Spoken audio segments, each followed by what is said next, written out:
I'm here. Hi.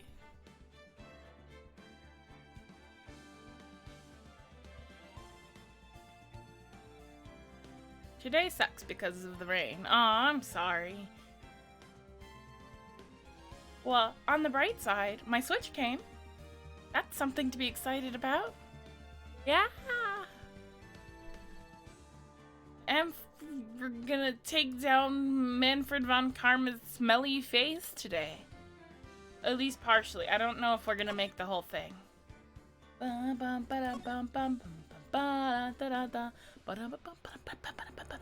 Yeah.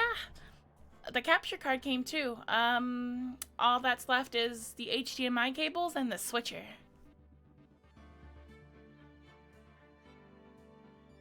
No, he hasn't tased us yet. We're only on day 3, and day 3 normally, that's another thing, but like this is technically 2 cases, so.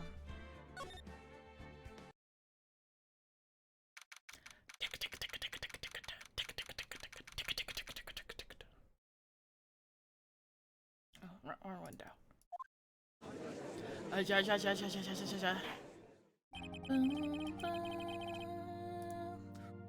Court in session for a trial of Mr. Miles Edgeworth.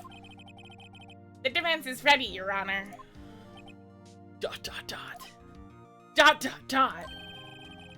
Very well, apparently the prosecution is already ready.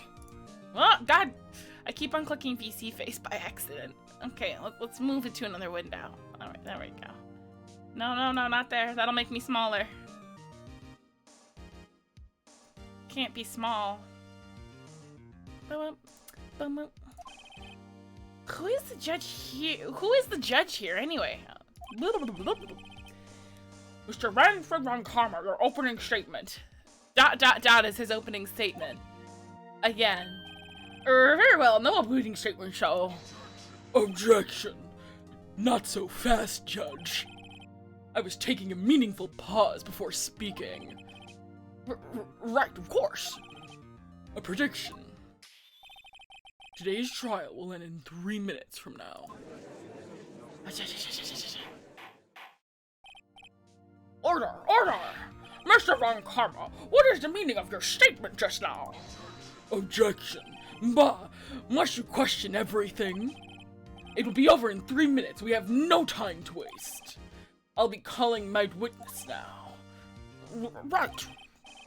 I call my witness, my decisive witness, to the stand. It's that mysterious boat shop owner. I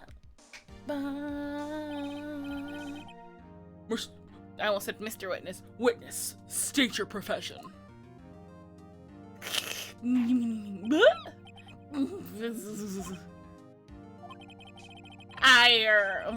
Let's see. Let's do a grandpa voice. Also, tell me if it's too loud. I don't think it is. It's loud for me, but I can't imagine it's that loud for you. I've turned it down. We can turn it up a little, probably, like there. That seems good. Okay. I'm the proprietor of the restaurant Wet Noodle in Gourd Lake. Or should we do a wheezy grandpa? And I also rent boats. The night of the incident, you were in the boat rental shop, correct? Yep, I was. I don't know, he seems like a dawdling old grandpa. Wait a second. We still haven't heard who this old guy is yet. Raise an objection. Objection! Wait a minute. The witness hasn't stated his name yet. Objection. Because I did not ask him his name, Mr. Wright, but I have predicted this trial will end in 3 minutes. Tisk, tisk, tisk. Stop asking trivial questions and cooperate. Yeah, right.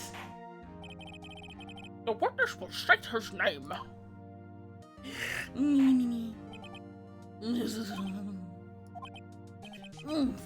Well, I'm not really sure. Yup.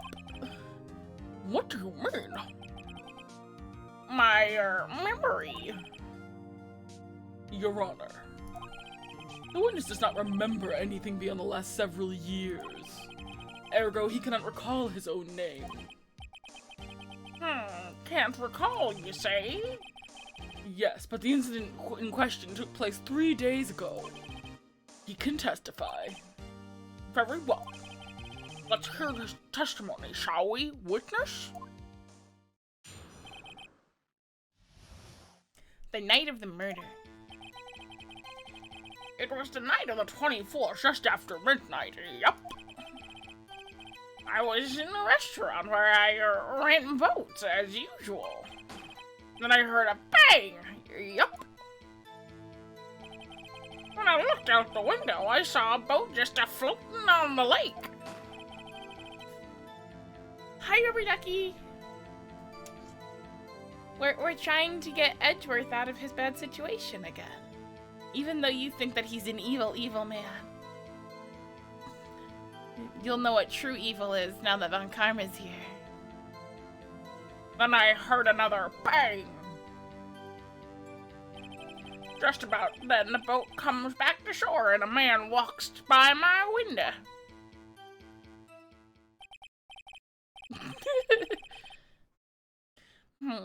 Very well. I'd like to begin the cross-examination. Objection. There's nothing to question in my witness's testimony. Ergo, no need for cross-examination.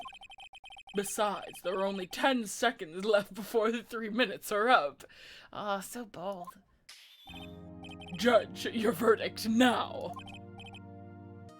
Yes. Mr. Wright? Cross-examine? What are you saying? Of course I'll cross-examine the witness. Very well, you may begin. Excuse me, Mr. Von Karma? 3 minutes just passed. I see. Well then, let's take our time. You may cross-examine the witness.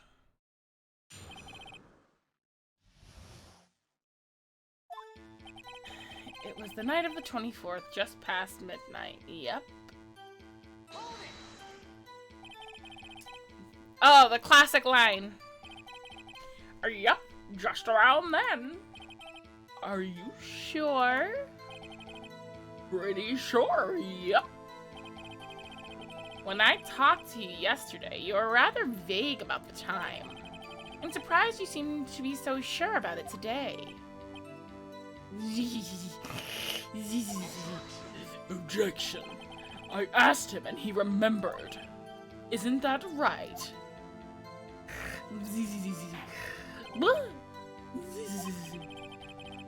Don't glare at me like that. I remembered it clearly, I did. Yup. Always have to verify. Trust, but verify. You see, continue. Bum. I was in the restaurant where I rent boats as usual. Oh, hi, Kevin Elf. Hi. Welcome. Thank you for following. Hi. Hi. I'm glad you finally made it to one of the streams. Is there anyone who can verify that? Well, I guess Polly could. I'm okay. I'm just playing Ace Attorney. We're gonna kick Manfred Von Karma's ass today. That's not good enough for a court of law. Mr. Wright, exactly what's not good enough? Your Honor, this Polly's a parrot. A parrot? Don't be so hard on the girl, Keithy boy. Keith, what? Objection. The prosecution concedes we cannot prove the witness was in the shop. Witness, please continue. It's very fun. It's one of my favorite games. Are you up? Then I heard a bang. Are you up? And where did the bang seem to come from? From the lake, I figure. Are you certain? Yup. Good. Continue. When I looked out the window, I saw a boat just floating on the lake. Was there someone in the boat? It was pretty far out there. I couldn't see clearly. But I figure there was 2 men out there. Yup. But you couldn't see them clearly. Yup. At the time, that is. At the time? Then I heard another bang. So you heard 2 gunshots in total. Yup. That's what Lotta said in her testimony yesterday. But the gun had been fired 3 times, if we remember from last week. Just about then, the boat comes back to shore and a man walked by my window. By your window? Yup, by my window. Right outside my window. By my little shack. And you could see the man's face? Well, the fog was pretty darn thick, but he was right there in front of me. I saw him. Hello, Knight. Hi. This is a rather important detail. Please add it to your testimony. Hi, Bruce. Hi. Welcome. I'm glad to see you all back. For the good old Ace Attorney streams. I love these streams. It's just good, silly time. I like doing the silly voices. Tisk, tisk, tisk. I have a bad feeling about this. Yeah, it works out nice. I have it like strapped to my neck. It works way better. Like, you get a lot of a lot of range of motion.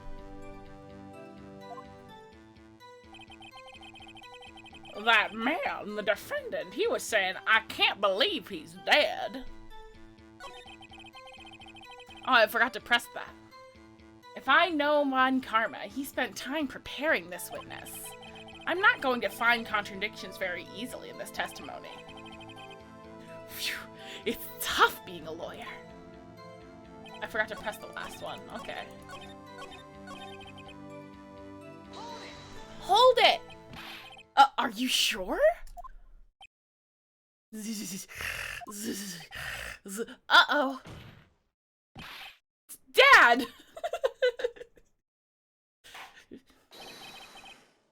Dead certain, Keith? He said, I can't believe he's dead when he was walking by, too. What a fashionable jacket he has. I wonder if it's a windbreaker. Witness, are you sure that the person you saw was Miles Edgeworth? It was him! That Edgeworth boy! Ah! This sounds like decisive evidence indeed. Von Karma. He lured me into cross-examining so he could set me up for a fall. Tisk, tisk, tisk. Nick! I don't like the way things are going here. Everyone in the court is glaring at us. I'd better act quick or this trial's going to be over. Raise an objection. Objection! Your Honor, we proved in yesterday's trial that it could not have been Edgeworth who fired that gun. Mr. Wright, are you referring to the fingerprints on Edgeworth's right hand found on the gun? And the photograph showing the man firing with his left hand? Exactly! That's easily explainable. He could have wiped his fingerprints after he fired. Why would he wipe his fingerprints and then not, like, make sure to keep them wiped off? That's bull, Von Karma. You're ignoring the truth of the matter here. Everything in this witness's testimony is true. The judge is lost in thought. What should I do? Raise an objection. Your Honor, this witness claims that Edgeworth said, "I can't believe he's dead." But his word is all we have. And yeah, exactly. Why are you gonna wipe off your fingerprints and not make sure to, like, carefully handle it? If you have something to wipe it off with, wouldn't you just, like, grab the gun with whatever you wiped it off with? Like, Von Karma's acting sus, but he's always acting sus. He fucking forges evidence. If he were telling a lie... Mr. Wright, in a court of law, the evidence tells all. Apparently, you have yet to realize even this basic fact. If you say his testimony is a lie, show us proof. Hi, TTND. Hi. Yeah, it sounds like he was there, but I don't think he's the killer. I think that he was in shock.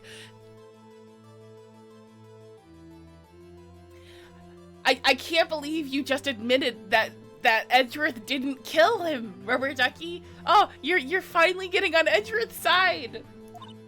Nick, do we have any evidence? It's no good. There's nothing I can do. Are you sure? To be honest, I don't know what to do anymore. Please. Can you hear me, sis? Please. You need your help. Nick needs you. Tisk, tisk, tisk. 3 minutes was perhaps too high of an expectation.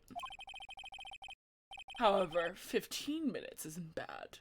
This must be a new record. Hi, Zero. Welcome. Okay, you're not on his side, but you believe that he didn't do it. Okay. He's gonna have his redemption arc. You just wait. Dang. Enough. The witness may leave the stand.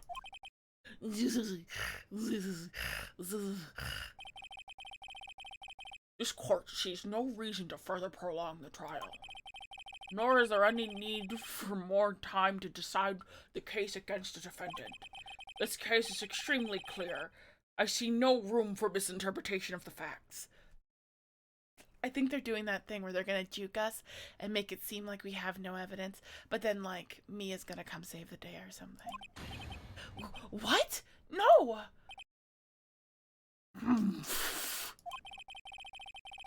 This court finds the defendant Miles Edgeworth. Or not. The accused surrendered to the court immediately, to be held pending trial of a higher court within a month from today's... Oh, wait, no! No, I remember what happens. Okay. I think. Yeah, okay. They love taking us to juke school. Who was that just now? Me! Huh? Whoa! Oh god, Larry! No, not Larry! Oh no! Larry? What are you doing here? Listen! You gotta listen to me! I was there in the park that night in the murder. I wasn't sure about it until just yesterday. But today I remembered it. Remember what? The gunshot! I heard it too! Order! Objection. What is the meaning of this? The verdict has already been decided. I call for an adjournment. One moment, Mr. Von Karma. So you say you heard a gunshot? I did! I really did! A gunshot! That night! I was sitting here in the audience listening to the testimony, and then I realized something he said was different from what I remembered. Anyhow, I can't just sit here and let you call Edgy a murderer. It's just not right. I'll testify. Let me testify. Order! Well, this is the first time something like this has happened, like this has happened in my court. I'm not quite sure how to proceed. Judge, you've already given your decision. The trial is over. Nick! This is it! Larry's given us one final chance at this. She's right. If only it wasn't Larry. Exactly. If only it wasn't Larry. Never depend on him. Larry the savior, but if something smells, it's usually the butt, so we know it's gonna be awful. He could make things even worse. Yes, I agree. Mr. Edgeworth was just declared guilty, Nick. It doesn't get any worse. You're right, okay. Your Honor, if there's another witness, it is our duty to hear him speak. Right here, right now. My hand got stuck in my boob again, as always. A waste of time. The verdict cannot be overturned.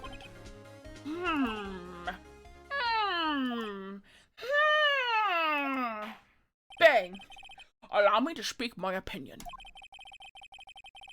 In all court proceedings, it is our duty to prevent an inaccurate verdict. In order to make sure no mistake has been made, every witness should be heard. What is this? I withdraw my previous verdict of guilty. There's still hope. Mr. Von Karma, I order you to call this witness to testify. Now. What? Huh? It did? What happened? Huh.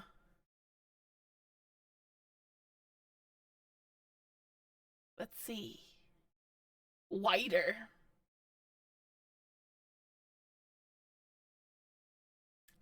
Let's see. Where are my properties?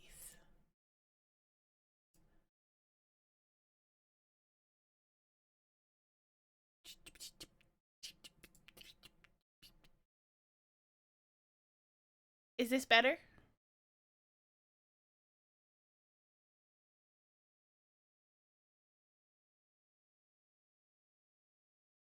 Okay. It was probably voice mod being poop. Voice mod does dumb things sometimes. Okay. Back to what we were doing. The court will adjourn for a 5-minute recess. After that, we will hear this new witness. Bang. Court is adjourned.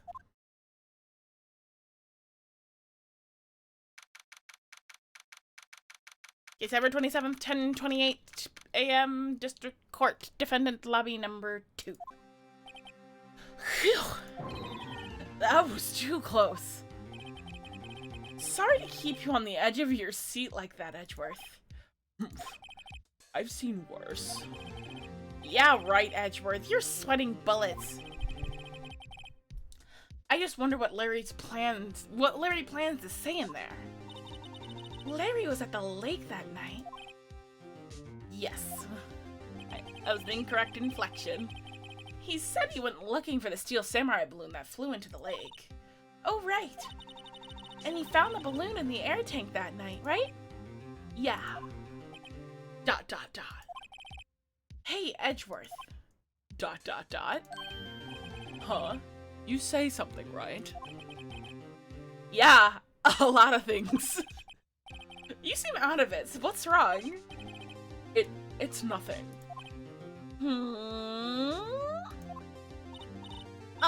Mr. Edgeworth? There's something I've been meaning to ask you. What's that? Why are your fingerprints on the murder weapon? Oh.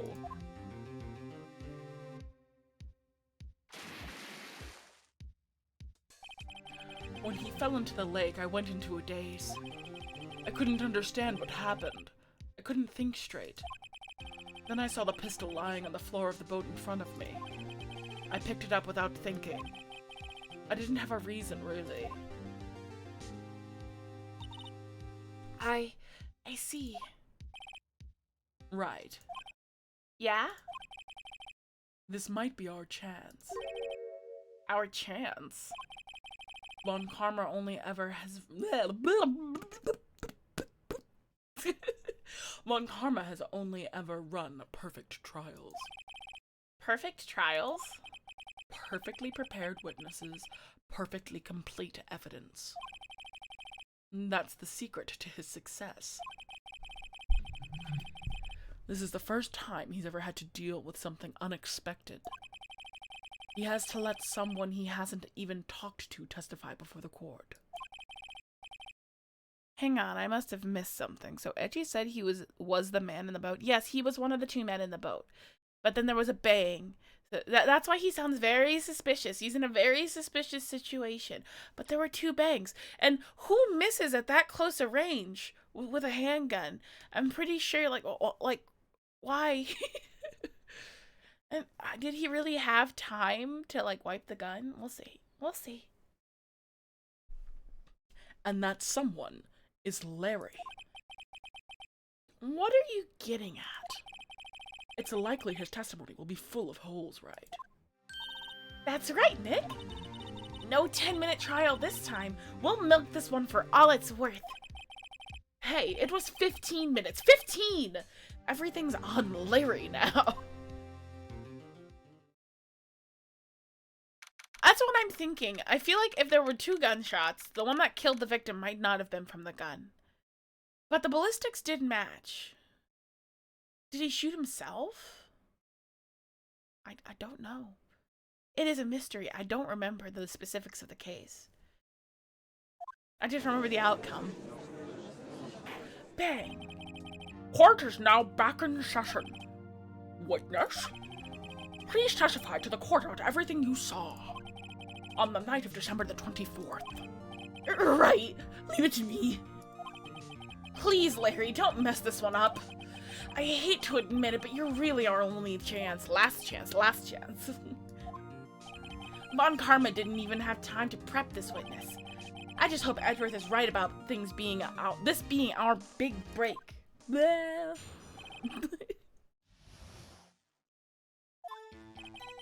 night, I was out in the lake. On a boat in the lake. I was looking for something, and I found it. So I quietly slipped the boat back to the rental shop dock. Then, just as I was thinking about going home, I heard about this bang. I looked out over the lake and I didn't see a boat. So after I heard that single gunshot, I went home. Huh.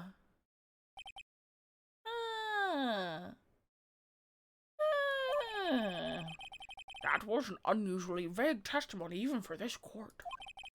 In any case, Mr. Wright, you may begin your cross-examination. Ready to push on every single point?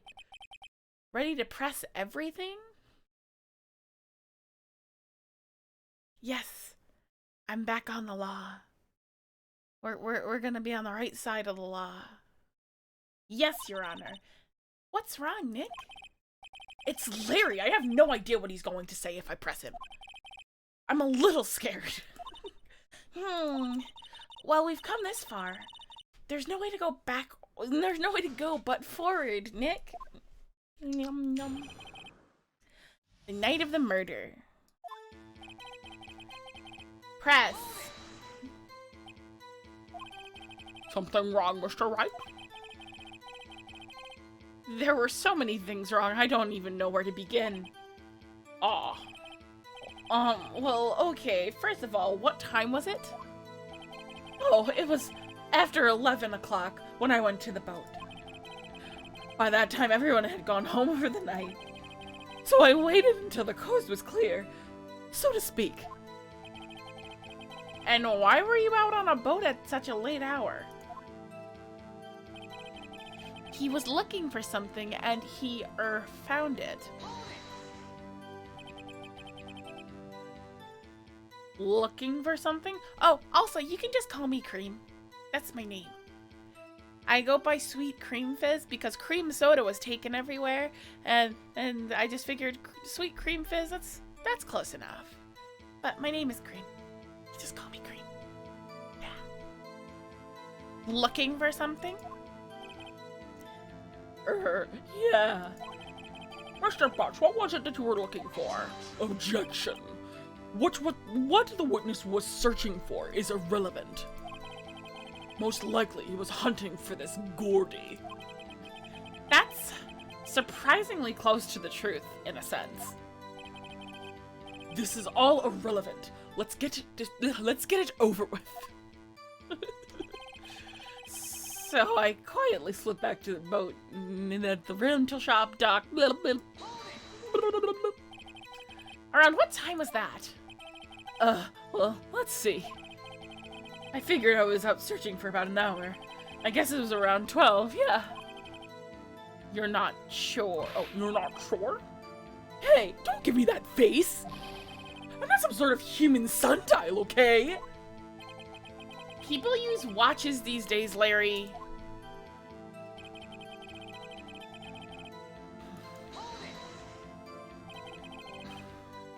Where did the sound come from? Yeah, well, I wasn't too sure about that. I looked around, you know? Did you look at the lake? Yeah, I looked. I looked over the lake, but I didn't see a boat. Wasn't there a boat out on the lake?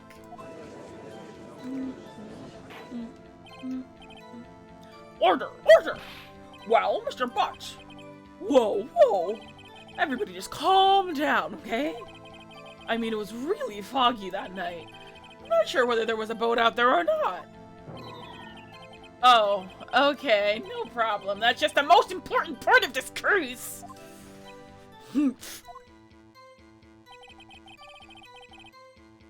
Okay, I'm gonna look at the map of where's the map?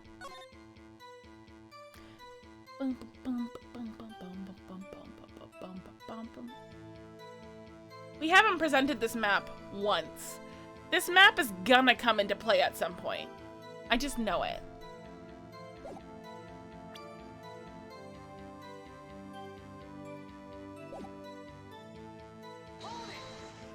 Thinky thinky.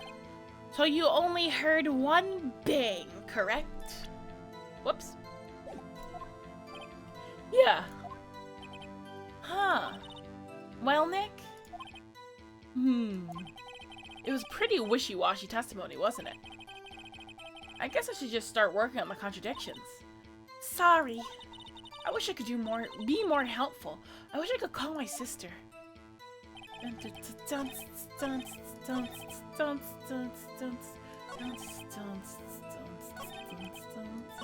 Whoops.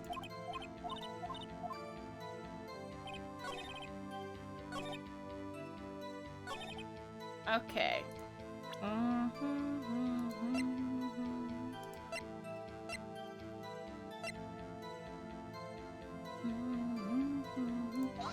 Oh, that's wrong. Oh, that's wrong. Oh no. I guess I should save. Whoops.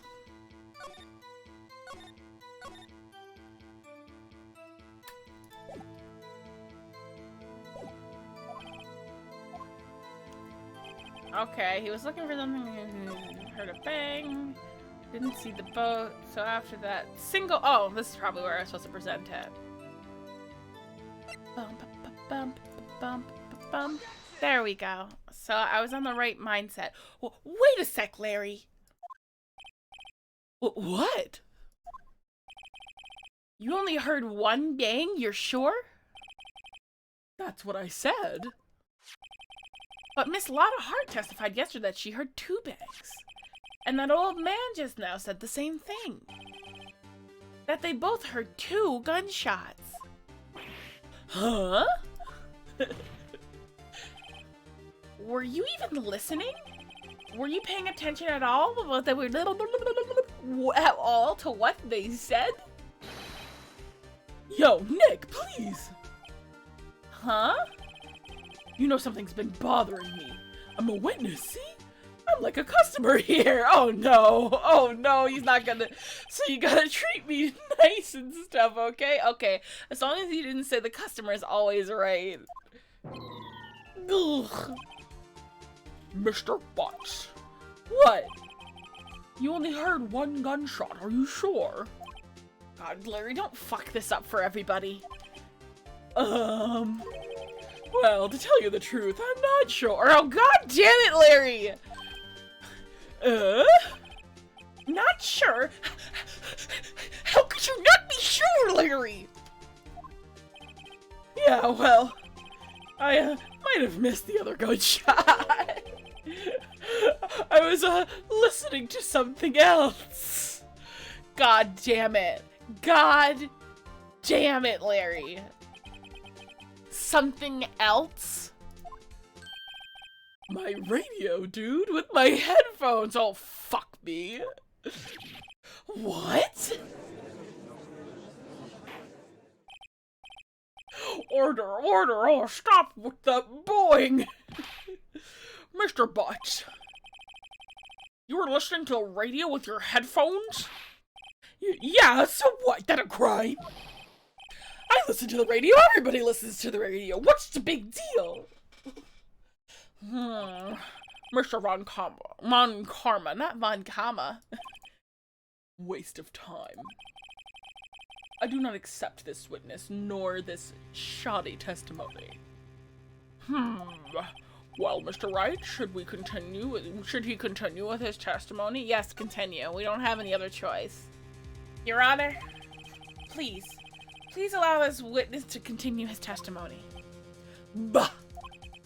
Nothing is more pitiful than a lawyer who doesn't know when he's lost. Very well, Mr. Butts.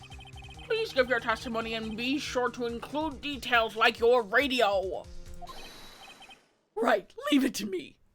God damn it, Larry. Oh, God, fuck, shit, fuck, god damn it. I wouldn't if there were any other way out of this, believe me. Oh, what Larry heard. It's lonely here. It's lonely being alone on Christmas Eve. That's why I was listening to an all-request show on the radio, see?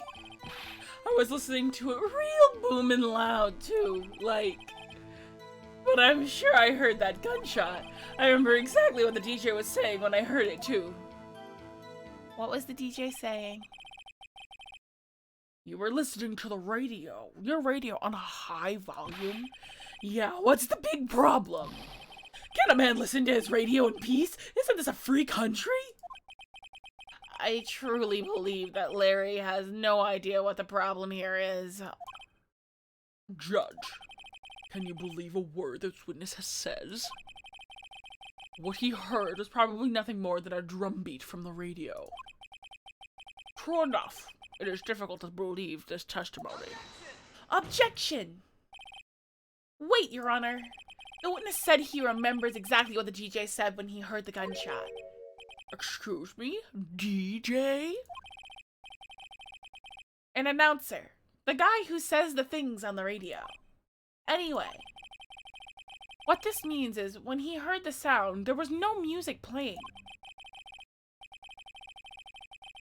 The DJ only talks between songs, so he could have heard the gunshot from the lake. I'd like to cross-examine the witness, Your Honor. Very well, Mr. Wright. I can't believe I'm continuing the charade.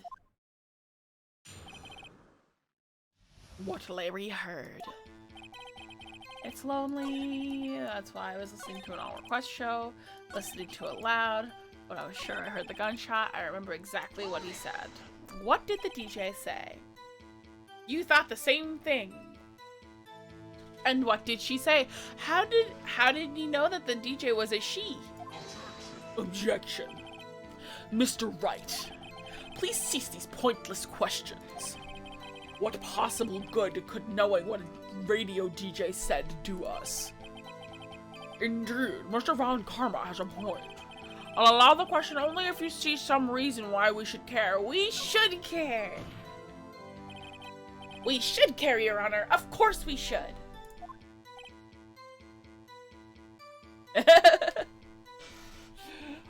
Why?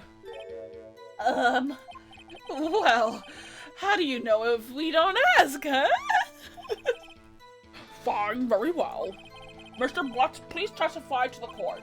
What was the radio announcer saying when you heard the gunshot? Just when she said, "Hey, it's almost Christmas," I heard the gunshot.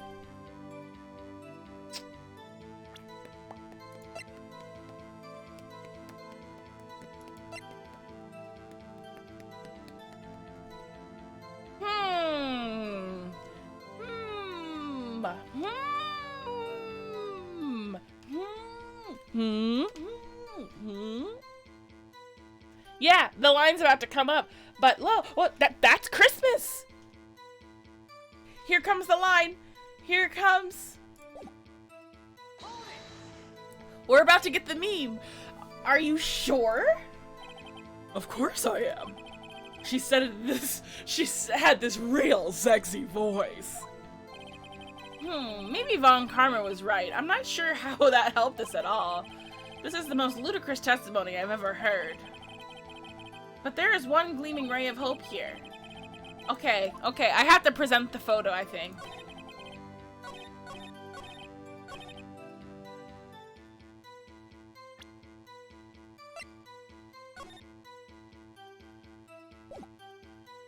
Okay, let's pray. Okay, we did it! Larry, are you absolutely sure about what you're saying is correct? What? Huh? What's with the face? You look scary, dude. Hey, if you're trying to scare me, you better know I don't scare that easy. Is something the matter, Mr. Wright? Your Honor, did you hear what the witness just said? The DJ said, "Hey, it's almost Christmas," when he heard the gunshot. Indeed, and? Almost Christmas means it wasn't Christmas! Do you realize what this means? When he heard the gunshot, it was still Christmas Eve. That would seem to be the case, yes. But he should have heard the gunshot after midnight. This photograph, look at this photograph. This photograph is irrefutable proof of this fact. Let's see what the time was on the photo taken when the gun triggered Miss Lotta Heart's camera. 12:25, 00:15, 15 minutes after midnight on Christmas Day. This is clear contradiction, Your Honor. Blah, blah, blah. Order! Order! What does this mean? The prior two witnesses heard gunshots after midnight. However, this witness says he heard the gunshot before midnight. Judge, the answer is simple. The current witness is plainly mistaken. Well, there were 3 gunshots from the gun. But I'm pretty sure I know where the 3rd gunshot is from.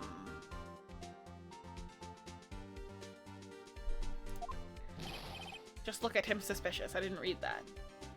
What? Well, Mr. Wright, what do you think about Mr. Butch's claim he heard the gunshot before midnight? Larry's right. Larry's not mistaken, Your Honor. He heard the gunshot before midnight. If he's suspicious about the previous one, yeah. Intriguing. I'm assuming you have evidence for this wild claim. Show me evidence where there was a gunshot before midnight. The gun itself, buddy. This is my evidence. The murder weapon? Something about this pistol was bothering me, Your Honor. Both of the witnesses who testified yesterday heard 2 gunshots. However, the murder weapon was fired 3 times.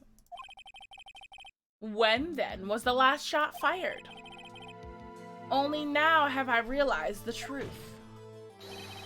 The 3rd gunshot was a shot that Larry heard just before midnight. Mr. Larry. Order! I guess that would make sense out of yesterday's testimonies. Objection. Bah, you waste your time again with your empty statements. Yes, the pistol was fired 3 times. But do you have any proof that it was fired before midnight? Do you have proof that the witness didn't just think he heard something? Indeed. Well, Mr. Wright, there's no turning back now. Do you have evidence that proves that there was a gunshot before midnight? Do you have evidence that proves that Mr. Butts wasn't hearing things? Yes! Look at this photograph. This was taken by our witness yesterday, Miss Lotta Hart, with her automatic camera. The timestamp on the photo reads December 24th, 11:50 p.m. Oh, yeah? Oh, yeah. But there's nothing on the lake at the time of this picture. Your Honor, the real issue here is not why nothing is showing in this photograph. It is why this photograph exists at all. What do you mean? Your Honor, this photograph was taken by the automatic camera. That camera was set to go off in response to loud noises. Aha! Correct. There was a loud noise on the lake at 11:50 p.m. That is why this photograph was taken. In other words, there was a gunshot at the time that Larry claims. Order! Order! That would make sense of the evidence we've seen so far. However, this leaves me wondering exactly what did happen on the night that night on the lake. Exactly. If this is true, there were 2 sets of gunshots separated by 25 minutes. One at 11:50 and another 15 minutes later at midnight. Why, I ask you, why? Uh-oh. I'd better think of something quick. Wait a second. Gunshots separated by 25 minutes? What? What's wrong, Nick? I have it.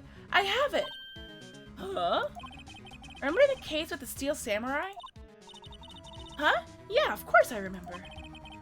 The murderer in this case had the same idea as the murderer in that case. What do you mean? Maya. Yes? If we don't figure this out now, we're never going to overturn Edgeworth's guilty verdict. I've got a hunch, and I'm going to run with it. Right. I mean, is this safe? Safe? We've already gotten a guilty verdict. We have nothing to lose. You just watch and let me know if I say anything that sounds fishy, okay? Right, Nick? Your Honor. Yes, Mr. Wright? The testimony just now has cleared up this entire case. I have a feeling that the map is about to come into play. What do you mean, Mr. Wright? Tsk, tsk, tsk. So, you finally realized the truth. There can be no other murderer here than Miles Edgeworth himself. Nuh-uh. Wrong, Von Karma. A man was shot that night, but it wasn't Edgeworth who did the shooting. Listen, rookie. Take a deep breath and consider the facts. At the time of the murder, 1 boat was on that lake. This was shown by the witness's photograph. The defendant, Mr. Edgeworth, and the victim, Robert Hammond, were on that boat.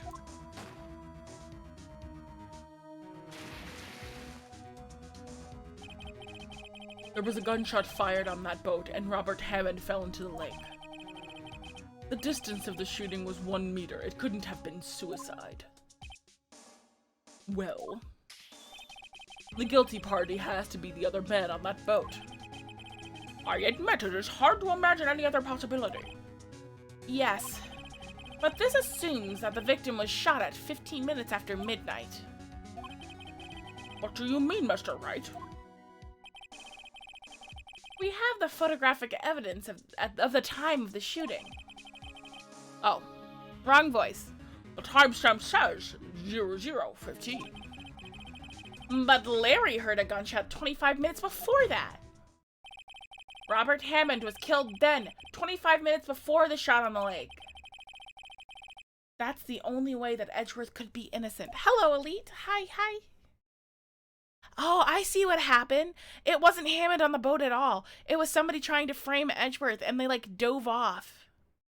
I see it. I understand. Somebody shot Hammond, and then they did it in, like, the forest or something.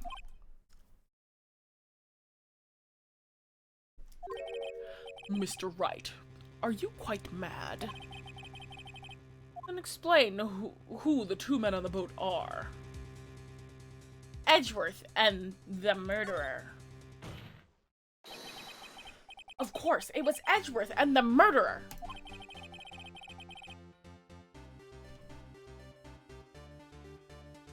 Huh? Would you like, you mean, can you announce something? In which case, yes. Go ahead.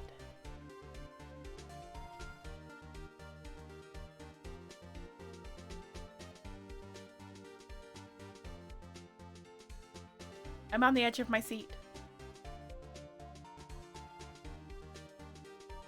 Congratulations!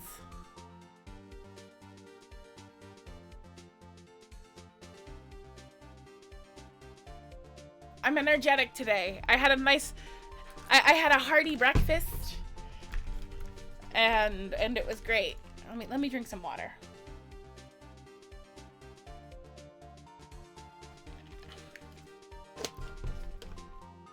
It lost my face tracking and did something interesting. After the murderer killed Robert Hammond at 11:50. He assumed the guise of Mr. Hammond and met Edgeworth. What? Are you serious? Yes. Edgeworth won't tell us why he went to the lake that night. However, I have a hunch. That night, Robert Hammond called Edgeworth to the lake. And now Edgeworth didn't know Robert Hammond's face that well. That's why he didn't suspect anything when the murderer took Robert Hammond's place. I'm not sure what to make of all of this. Ludicrous! Mr. Wright, tell us the name of the murderer then. The murderer's name? Right, it's... I don't know. Actually, I don't know the murderer's name. You don't know? Bah! Again, you waste my time. I don't know because he never told us. I knew it was the guy in the shop. The murderer is the caretaker of the boat shop, that old man. At 11:50, he was the one who killed Robert Hammond. The caretaker of the boat shop? Where did he do this? There weren't any boats on the lake. Why would he have to go all the way out on the lake to just shoot someone? May I suggest that the real scene of this crime was not on a boat? What? Well then, where did the murder take place?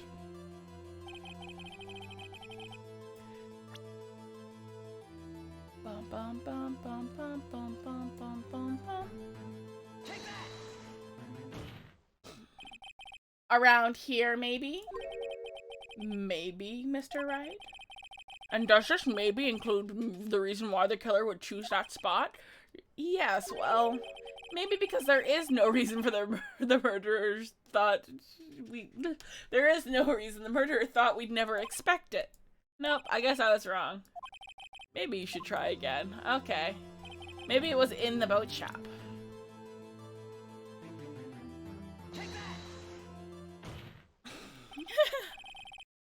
Here, of course, the boat shop, where he lives. That way you could meet the victim without anyone seeing. Objection. Do you have proof that the boat shop was the scene of the crime? Recall Larry's testimony, if you will. That night, he was out on the lake in a boat searching for something.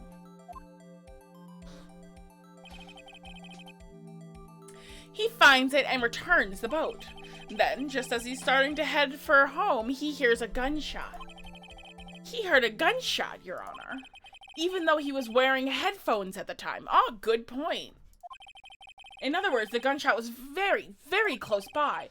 And where would that be if he had just returned a boat? The boat shop.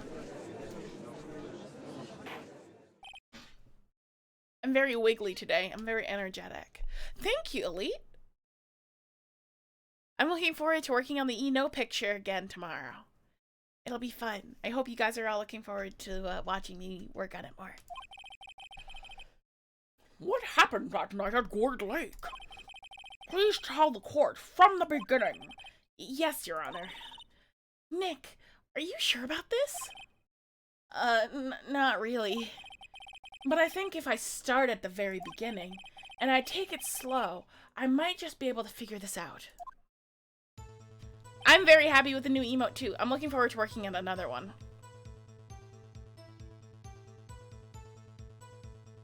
Well, yeah, that's how the game kind of works sometimes. You have to make the evidence fit. Like puzzle pieces. That night, the caretaker of the boat shop called Robert Hammond to his shop. His face looks kind of messed up there. This was around 11:50. That was when the gunshot that Larry heard was fired. After that, the caretaker put on Robert Hammond's coat. He became Robert Hammond. Then he got in the boat with Edgeworth and went into the middle of the lake. My question is, why did Edgeworth let him go into the middle of the lake? Then who fired the pistol on the boat? The boat caretaker, of course. Of course it was the murderer who shot the pistol. He shot twice. Both missed Edgeworth on purpose. Wait a minute. Yes? Why would he shoot twice if he didn't mean to hit anyone? Details. Know this, Mr. Wright. Larry wouldn't go for Lotta, mainly because of the fact that Larry only dates supermodels that want to, leech him of all of his money. Named Keonce. Know this, Mr. Wright. The moment you run out of explanations is the moment you lose. Tell us why the murderer had to fire twice. To create a witness. I believe he shot twice to create a witness, Your Honor. Create a witness? The murderer lifts his pistol.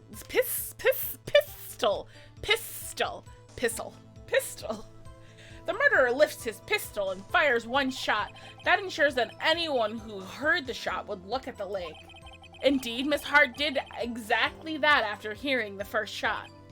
Next, the murderer waits a bit and he fires again. Then,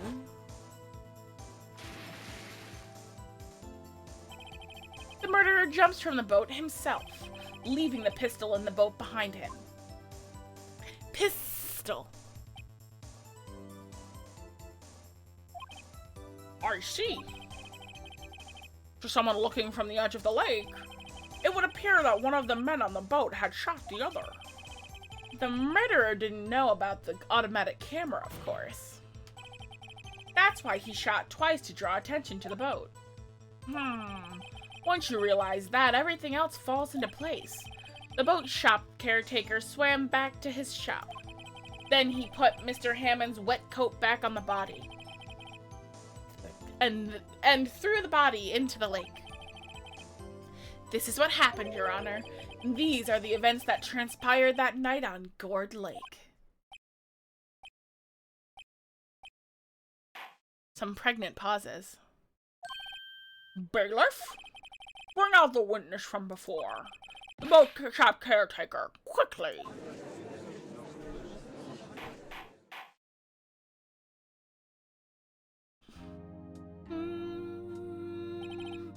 Very well. While we are waiting for the caretaker, I would like to ask the defendant Miles Edgeworth a few questions. Mr. Edgeworth, please take the stand. Mr. Edgeworth? You heard what the defense said, and what the defense has said. Yes. Well, why did you go out on the lake that night? ... What Wright has said was mostly correct. Astonishingly so, actually. Yes. Several days ago I received a letter. The letter was signed Robert Hammond. He asked me to come to the boat shop by the lake at midnight on Christmas Eve. He said he had something very important to discuss with me. Something important? I'm sorry. I can't say what it was. Your Honor, sir! Bailiff, we are conducting a trial here. I ask you remain quiet. The witness has disappeared! He isn't at the boat shop either! What? What should I do? Find him quickly! We cannot allow him to get away!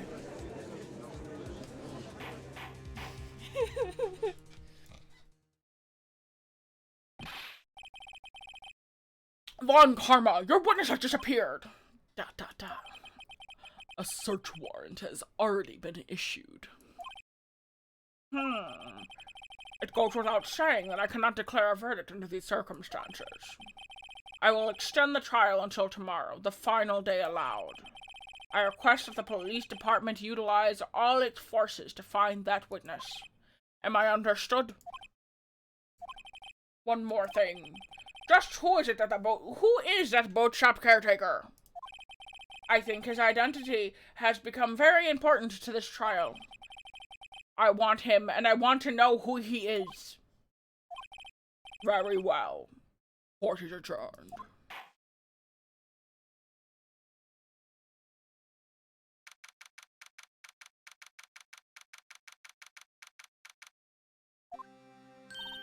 Yay, Nick, you did it! Yeah. Well, at least we got out from under the guilty verdict. And what about Larry? That was something else. Even Von Karma didn't know what to do with his testimony. Larry really helped us out. Sure, once I sifted through his unique testimony. Still, he did save us. I just wish our cases weren't so down to the wire all the time. Perfect timing for me to step away to load my car. Yep. Go on. I know what you mean. Sometimes I feel like it's us on trial instead of our clients. Hey, Edgeworth.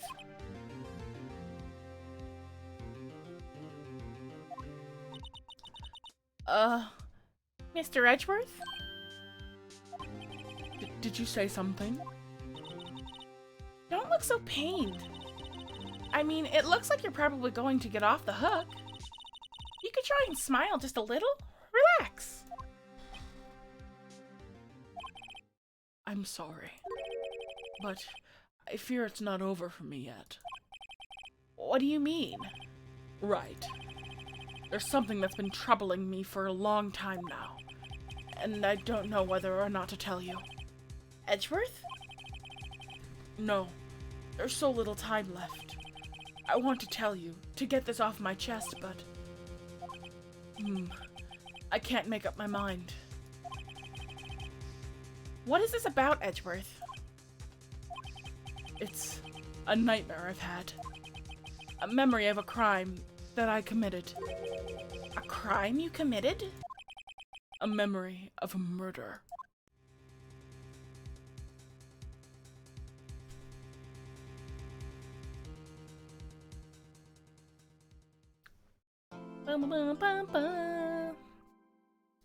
He is making things worse for himself.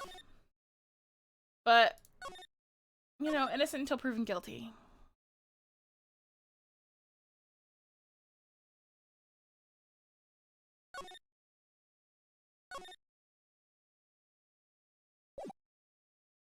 Yes, it's gonna be the DL6 case, I think.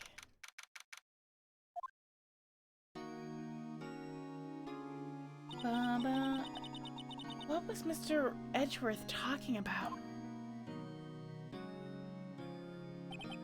A memory of a crime that I committed. A memory of a murder. Do you really think Mr. Edgeworth killed? I don't believe it. Not Edgeworth. Some painful memory has been troubling him recently, but he'd never take someone's life. Never! Nick. Yo! How's everyone doing? What do you think of my performance today? I had him swooning in the aisles, huh, Maya? Swooning? Me? Oh yes! I do remember feeling faint! Right on! Tell me the truth. It was like love at first sight, right? Right, Nick? Huh? Me? Well, maybe my heart skipped a beat or two. God damn it, Larry. I think you can do better than that. Come on. I saved Edgeworth in there, dude. Edgy. You guys should be bowing before me. Yeah, bow before your hero.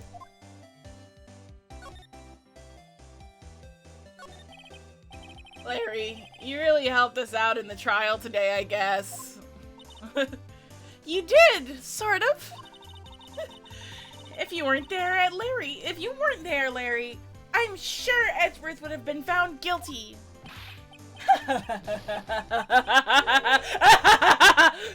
But seriously, Nick.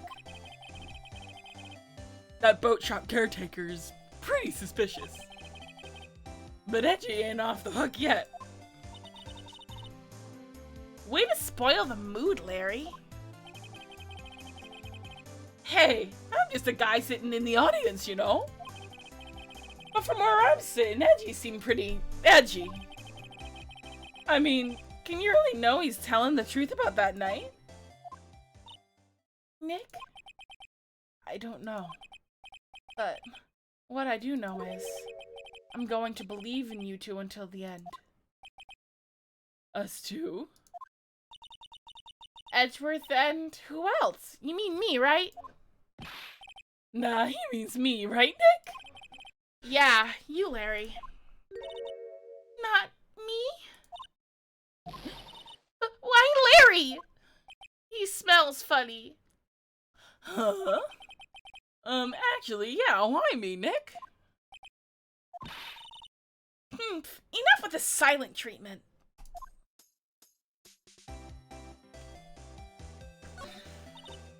Nick, why do you trust Edgeworth so much? I mean, he's changed recently, true. But when we first met him, he was kind of a jerk, don't you think? You didn't know him back then. Back when you wanted to become a defense attorney, not a prosecutor. Wait, was that when you two were classmates? Yes, in grade school. They saved me, Miles, and Larry. They saved me and I'll never forget it. And that's why I became a defense attorney, you know. What? Hey, Larry, what is he talking about? Huh? Sorry, I kinda forgot. Okay, Nick, out with it. I'm going to hear the story today and that's final. Okay. It's kind of a long story, so hang in there. It was at the very end of 3rd grade. I was on trial. A class trial. A class trial? You remember, Larry? Spring? End of 3rd year? A kid in our class got his lunch money stolen. Lunch money? Our school was really small. Every month, kids would bring in an envelope with money for lunch from home. Huh, I see. Anyway, this kid's envelope disappeared, with $38 still inside. Oh, yeah. Now that you mention it, I do remember that. I can see why you'd forget, though. You were out of school that day. Anyway, the envelope had been stolen during PE class.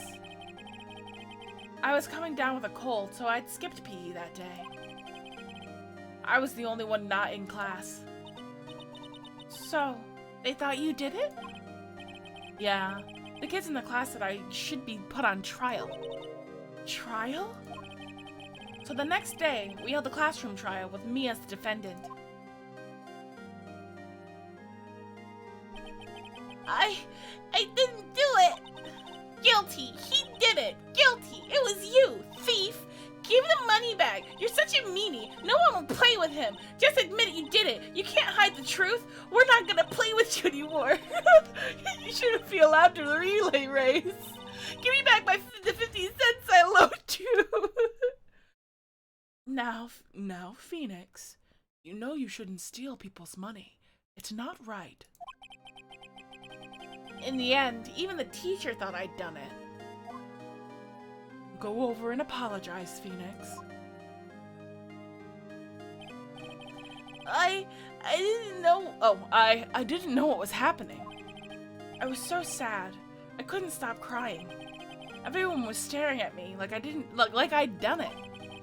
I tried to apologize. I went where the boy whose money had been stolen was sitting. That's when it happened. Objection! He shouldn't have to apologize. The only thing that belongs in the trial is evidence. Anything else has no place. You should all be ashamed, amateurs. Miles? Wow, rocking a bow tie in school in 3rd grade. It wasn't you who stole my money, was it? No. Then you shouldn't apologize. Everyone's been shouting you did it, but no one has any proof. That is why, Your Honor, this boy is innocent. But Miles, it was your money that was stolen. Yeah, he did it. We don't need proof. Make him say he's sorry. Why don't you all just shut up? This is always how it is. Everyone's ganging up and picking up one person. Fucking Larry. Just think about how he feels. He said he didn't do it, so he didn't do it.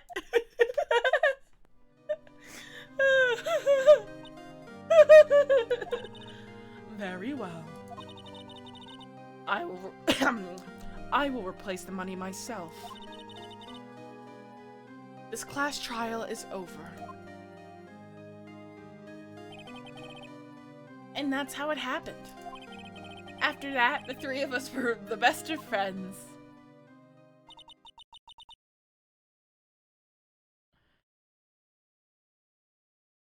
The creator of Ace Attorney actually lived a similar experience. That's why that's fair. Wow, I had no idea. Yeah, I had no idea either. I mean, I forgot. That's when I learned what it meant to be alone. Totally alone, without a friend in the world. You did a good thing, Larry. Yeah, well, I was just lucky that I took the day off from school. If I'd been there, they would have thought I'd done it.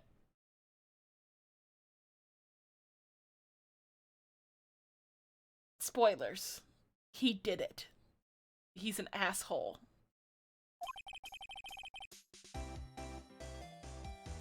So I took it kind of personally, you see. When something smells, it's usually the butts. 'Cause he's an asshole. Anyway, Edgeworth and I talked after that class trial. That's when I heard his father was a defense attorney. I remember his eyes would shine when he talked about his dad. I'm going to become a defense attorney just like my father. A famous defense attorney. Ah. Then, a few months later, he suddenly transferred to another school. The DL6 incident. Right. I'm not sure, but the transfer probably had to do with his father's death. That's so sad. It was several years later when I heard Edgeworth's name again. There was an article about him in the newspaper. The headline was something The headline was something like, "Dark Suspicions of a Demon Attorney. Fabricating evidence, manipulating testimonies, covering up facts." The article said he'd do anything to get a guilty verdict. Anything. But why?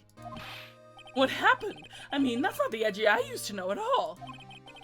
That's what I thought, too. I tried to get in touch with him, but I don't know how many times. He never replied. I guess he didn't want to see his old friends. I couldn't just drop it, though. I wanted to meet him, to learn why he had become who he became. That's when I decided. Huh? Wait, you don't mean... That's why? That's why you became a defense attorney? To meet Edgeworth? If I was a defense attorney, I knew he'd have to meet me whether he wanted to or not. In court.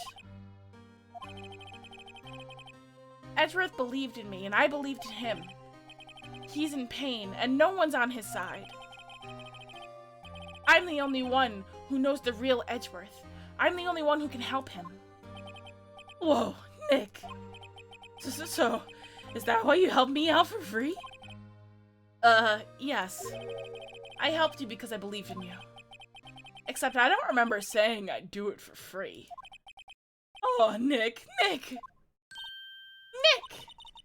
We have to save Edgeworth if it's the last thing we do, okay? Right.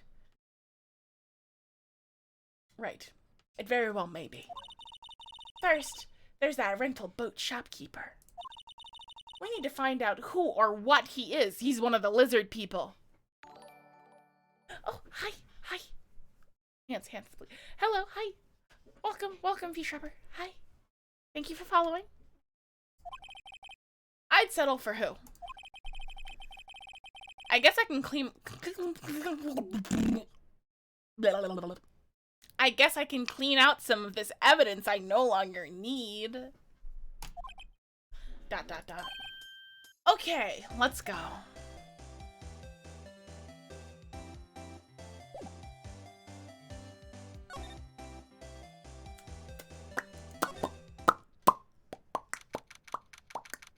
December 27th, Detention Center, Visitor's Room. You look as grim as always. Mr. Edgeworth, I heard the story about the class trial. Class trial? What do you mean? You don't remember? No, I don't. Your lunch money was stolen, wasn't it, in 3rd grade? Lunch money? Oh, right. Yes, I seem to remember something like that. Nick, I think you're the only one who remembers. Well, it probably only really mattered to me anyway. Mr. Edgeworth, didn't you know? That trial was the reason that Nick became a defense attorney. Ridiculous. Gee, thanks. That said, it does sound like something that you'd do. You haven't changed a bit, have you, Wright? So simple. To a fault, even. Well, maybe, yeah, but... I think you changed too much, Edgeworth. Perhaps. Hey, Edgeworth. Why did you become a prosecutor anyway? You used to look up to your dad. You said you wanted to be a defense attorney, right? I couldn't let myself deny reality to you, like you. What do you mean? My father was taken from me, and you want me to defend criminals? I'm sorry, Wright, but I'm not that good of a person. One suspect was apprehended in your father's murder, right? Yes, the man trapped in the elevator with my father. His name was Yanni Yogi. He had to be the shooter, any way you look at it. Yet, he was found innocent. That defense attorney got him off the hook. That would be Robert Hammond. On that day, 15 years ago, the 3 of us were trapped in that elevator for 5 hours. When we were rescued, we all suffered from oxygen deprivation. I had lost all of my memories of the murder. Lost your memories? Even now, I can't recall what happened in the elevator. That was the crux of Yogi's attorney's argument in court. He claimed Yogi had been not of sound mind due to the oxygen deprivation. Yogi was released due to the lack of evidence. Innocent. That's when I changed my mind. I started to hate defense attorneys. What's your relationship with Von Karma? He's my teacher, a man who deserves respect. I learned everything I know of courtroom techniques from him. So he's like my sister was to you, Nick. He is a perfectionist in all things. In court, in his personal life, he is obsessed with doing everything perfectly. Perfectly, huh? In all cases he has taken on, none were left unsolved. And not one suspect has been declared innocent, ever. But that's... I know. It's possible some of the suspects were indeed innocent. However, it is impossible for us to accurately determine in every case. Blah, blah. All Von Karma does is his best job. His job. Blah. All Von Karma does is his job, to find the suspect guilty perfectly. In any case, it's nigh well impossible to find a weakness in him. Should a weakness appear, he would do everything in his power to make it go away. Edgeworth? If what you're saying is true, you're headed for a guilty sentence tomorrow. He's right! Now's no time to praise the enemy, Mr. Edgeworth. It's a strange sensation in which I find myself, I'll admit. No kidding.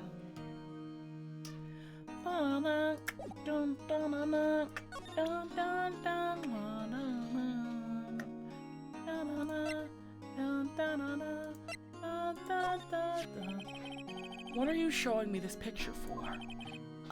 No reason. You know, I was impressed by your deduction in the trial today. Granted, you were at the end of your rope, but still. Nick, he noticed. Okay. This seems kind of fucked up to show him. Like, I guess? Nick, no! That's a photo of his father. Don't show him that. You're right. Now's probably not a good time to dredge up those memories. What is it? Nothing. Huh? Okay.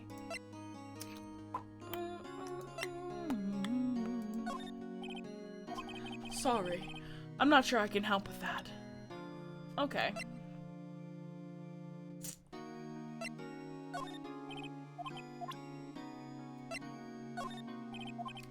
Alright, let's be out. Wait, maybe the parrot. No. Okay. Let's head to the shack. Shake Shack, Shake Shack.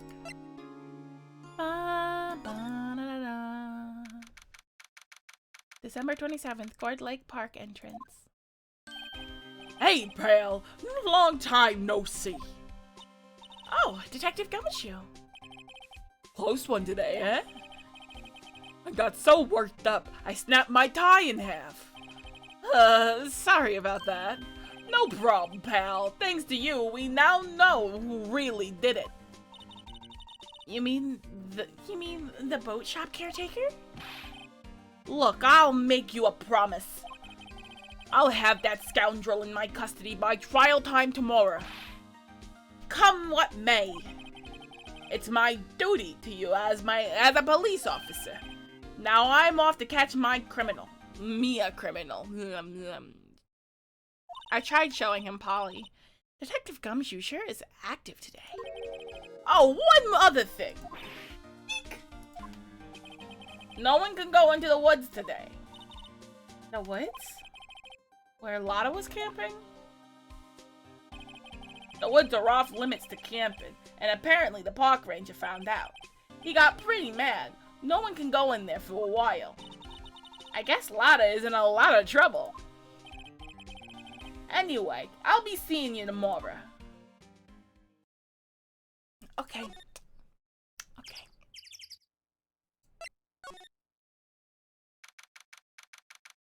Is Larry gonna be here? Huh? The steel eyesore is missing. Eyesore? Looks like the hot dog stand is closed too. I guess Larry's too busy worrying about Mr. Edgeworth to show up for work. Okay, so Larry's not gonna be here.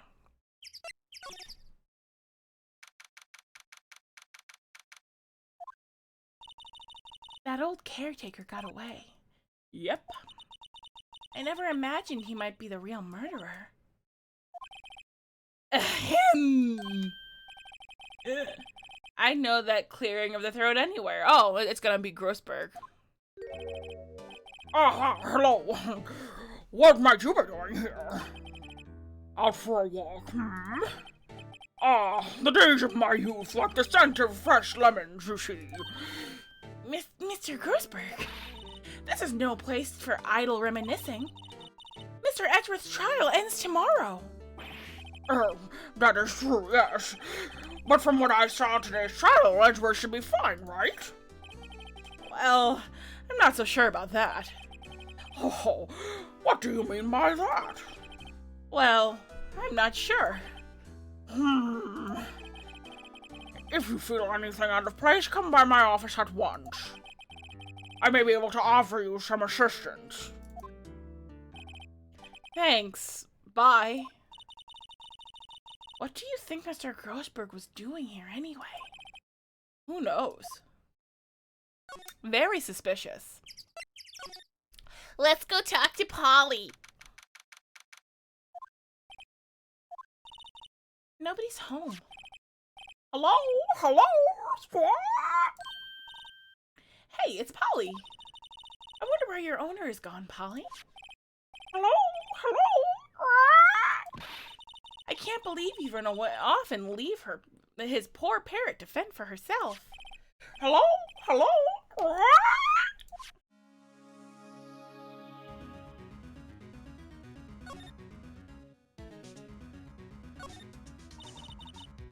That reminds me, Nick. Polly here knows the number to the safe, right? Yeah, that's right. Polly, what's the number to the safe? 1228. Let's open it, Nick. Come on. I'm sure there isn't any money in there. Ah. But hey, he keeps it locked, right? So there must be something of value in there. I'm not so sure. Okay, Nick, let's see what's in there. I guess there might be a clue or two. The only thing in here is a letter. A letter? Ah, boring. There's no name or signature on this letter. It's handwritten in a very precise, clear letters. Get your revenge on Miles Edgeworth. Edgeworth? Nick, why would Mr. Edgeworth's name be on here? How should I know? I'm going to read this whole thing. Blah, blah. Yeah, exactly. Safe combination is DL6 case, and like, if you ask Polly if they're forgetting anything, it's like, whoa, don't forget the DL6 case. Very suspicious. Get your revenge on Miles Edgeworth. It also says this is your last chance. Now is the time to get revenge on the two men who ruined your life. The rest of the letter goes on to describe the murder plot in detail. How to kill Robert Hammond and frame Edgeworth. Calling Edgeworth out to the lake, getting onto the boat, firing twice. This is exactly what I figured out in court today. It's all here in perfect detail. What do you think it means, Nick? I don't know, but it looks like these are instructions for that caretaker. When he killed Robert Hammond and called out Edgeworth, he was following instructions. Bleh. But who could have written that letter? And what does it mean by get revenge on Miles Edgeworth? Look, I don't know, okay? But one thing's for certain. This letter is an amazing clue.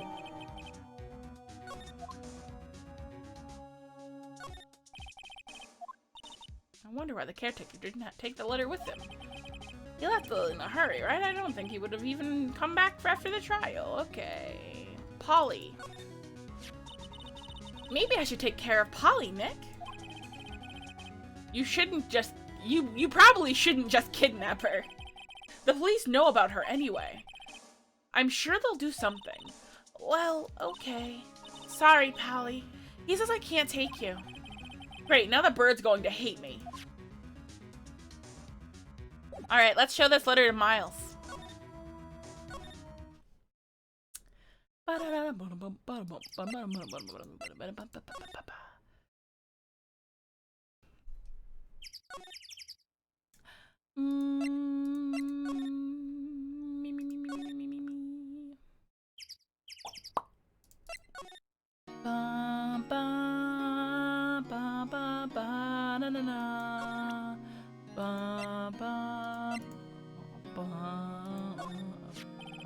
Edgeworth, see this letter? This came out of the safe in the shack where the boat rental caretaker lives. I see. Revenge on me? Who is that old guy anyway? I don't know. Could it be an innocent defendant you got declared guilty or something? Nice, Wright, but I don't remember that old man. Not at all. So he was following this letter then? Which means there was someone else behind it. Now is the time to get revenge on the two men who ruined your life. Two men, meaning myself and Robert Hammond. It also says this is your last chance. Last chance? Wait, maybe. Maybe he's talking about the statute of limitations on the DL6 incident. Wait, that old man. What? What is it? Do you know who he is? Yogi. Could it be Yogi? Yogi? The suspect in the DL6 incident. The one who was found innocent. Yanni Yogi.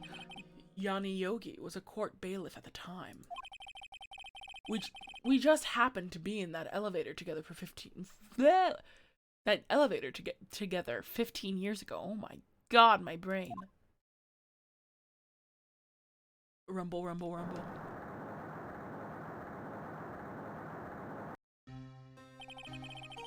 The quake was incredibly strong. Before I knew it, everything was dark. We were there for so long, it felt like forever. The air thinned and the darkness closed in on us like a little box. In that little box. We became unsettled. Help! I can't breathe! Quiet! I said quiet! You're not making this any easier! I want to get out! Help! Get us out! Don't shout! You'll use up more oxygen!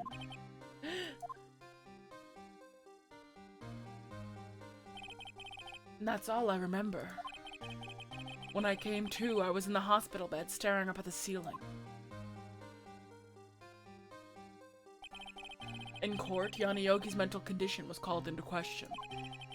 They claimed the oxygen deprivation and stress had caused temporary insanity. In the end, the claim passed the court and Yogi was found innocent. Huh. But isn't that strange? This letter tells him to get his revenge on Edgeworth. Why would he want to take revenge on you? Right. Yeah? There's something that's been troubling me these last few days. I didn't know whether or not I should tell you. You mean the nightmare? It's a nightmare I've had. A memory of a crime that I committed. A crime you committed? A memory of murder.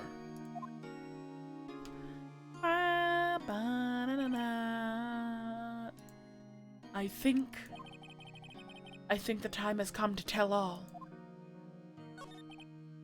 For the last 15 years, I've had the same dream almost every night. I wake up in a fearful sweat every time. What kind of dream? It's a dream about my father's killing in the dark. Help! I can't breathe!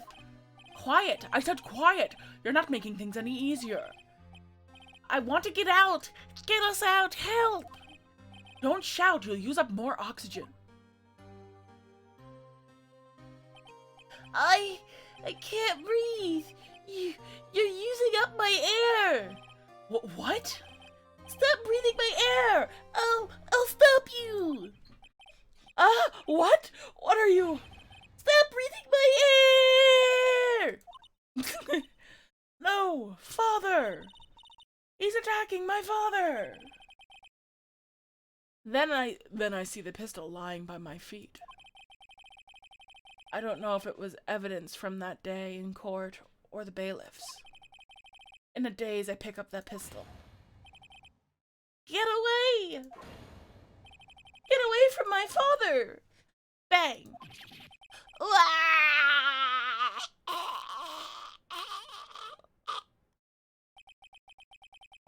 And with that scream, I wake.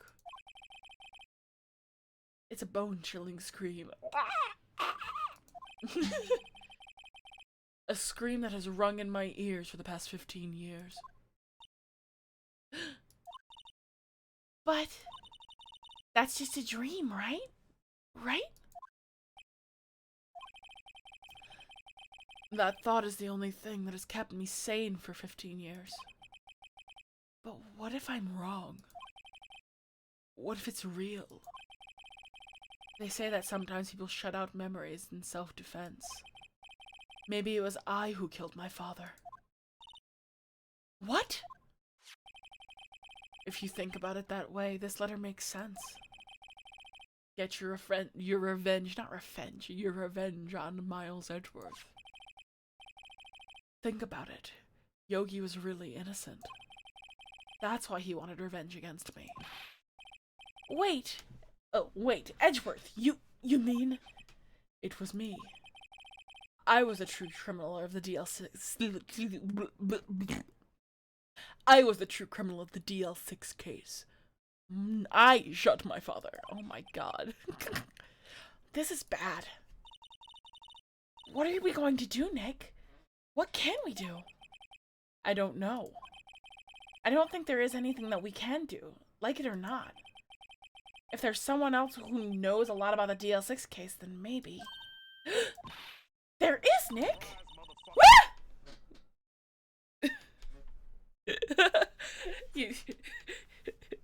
You did surprise me. Thank you for the bits, Ducky. Come on, hands. Thank you. Thank you.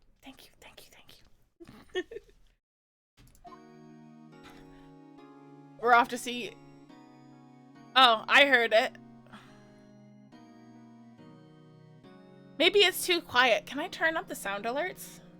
I'll look into it after this.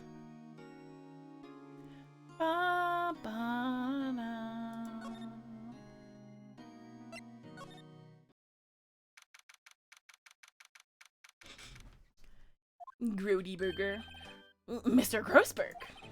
Oh, hello there. What's wrong? You look troubled. No, I haven't. I promise. You can check by doing any of the other alerts. Like, 1 second. I can do one of the alerts, since I have infinite points.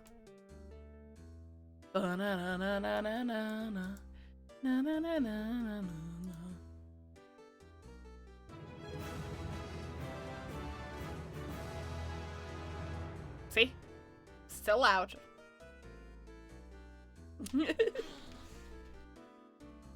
Yeah, it's my channel. Of course I have infinity points. No kidding. I can't believe you're not. I should save. Thank you. Okay. Options. Save.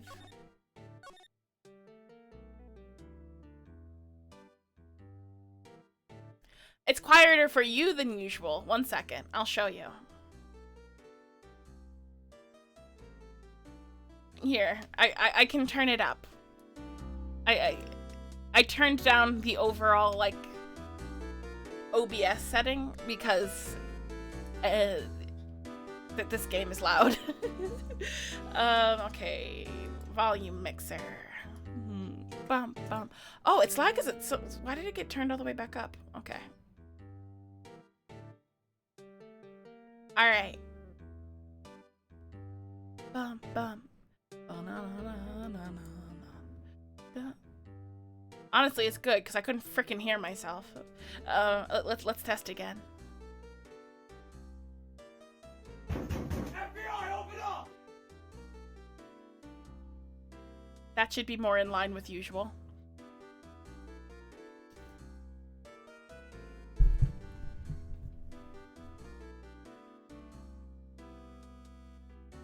Okay. But it was just the meters in OBS. So it was just as loud for me, I promise.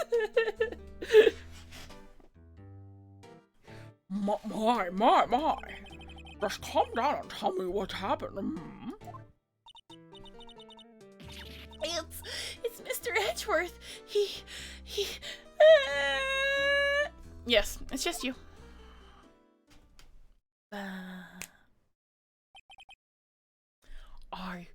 I see. So Mr. Edgeworth dreamt he shot his own father. It's only a dream. Only a dream. I wonder. What? If that's the case, then why do you two look so troubled? Well... Also, consider this. Yogi quite certainly holds a deep grudge against Miles Edgeworth. So deep he'd want to frame him for murder. This leads me to surmise that Mr. Edgeworth's dream was not a dream, it was real.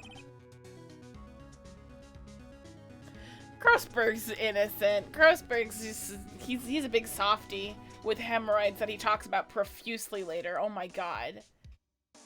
As you'd imagine. But Yanni Yogi is absolutely guilty. Miles Edgeworth threw the pistol to save his father, and the pistol fired, and the deed was done.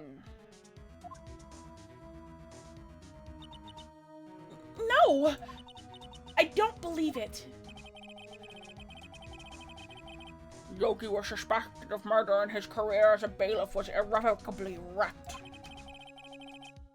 Thus, he sought revenge on Miles Edgeworth. This was his last chance, of course, with the statute of limitations so close.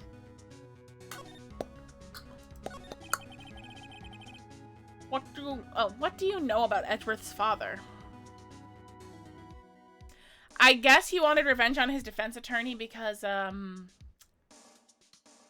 he was found innocent because of insanity, meaning that he could never be a bailiff again. Like, he did kill somebody, but he wasn't of the right sound of mind. And if he didn't kill anybody at all, then that would kind of fuck him over. What do you know about Edgeworth's father? He was a defense attorney without peer. It sounds trite, but it's true. Well, he may have been one peer. He may have had one peer, now that I think about it. Your mentor, Mia Fey. My sister? Gregory Edgeworth was very disapproving of Mr. Von Karma's techniques. That's no surprise. Von Karma is an extreme man, for his testimonies and evidence are nothing to him. The result, he has a perfect win record in court. To beat him, Gregory tried to call attention to his methods. And? He lost. And died in despair, as it were. I see. When Gregory Edgeworth was killed, the police called on a spirit medium. That was her mother, Miss G. Fay.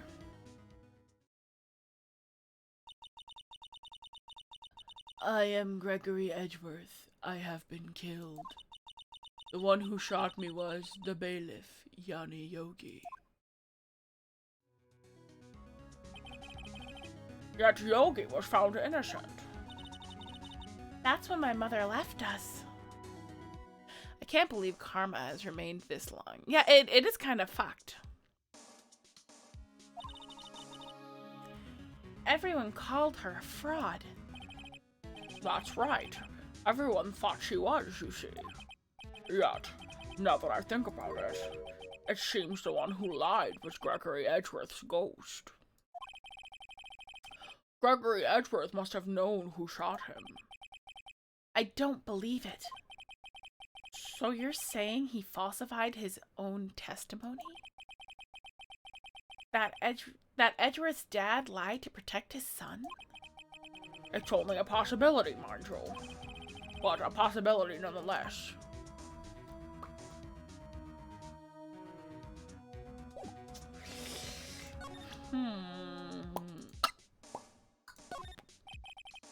Quite sorry.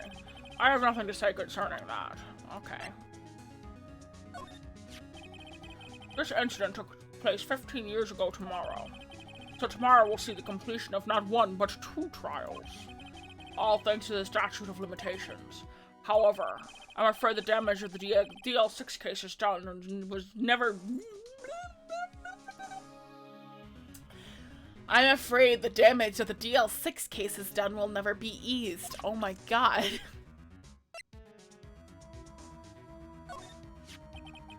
Gregory Edgeworth? He was a gifted man. His death is truly a loss. I wonder what would have become of Von Karma were he alive.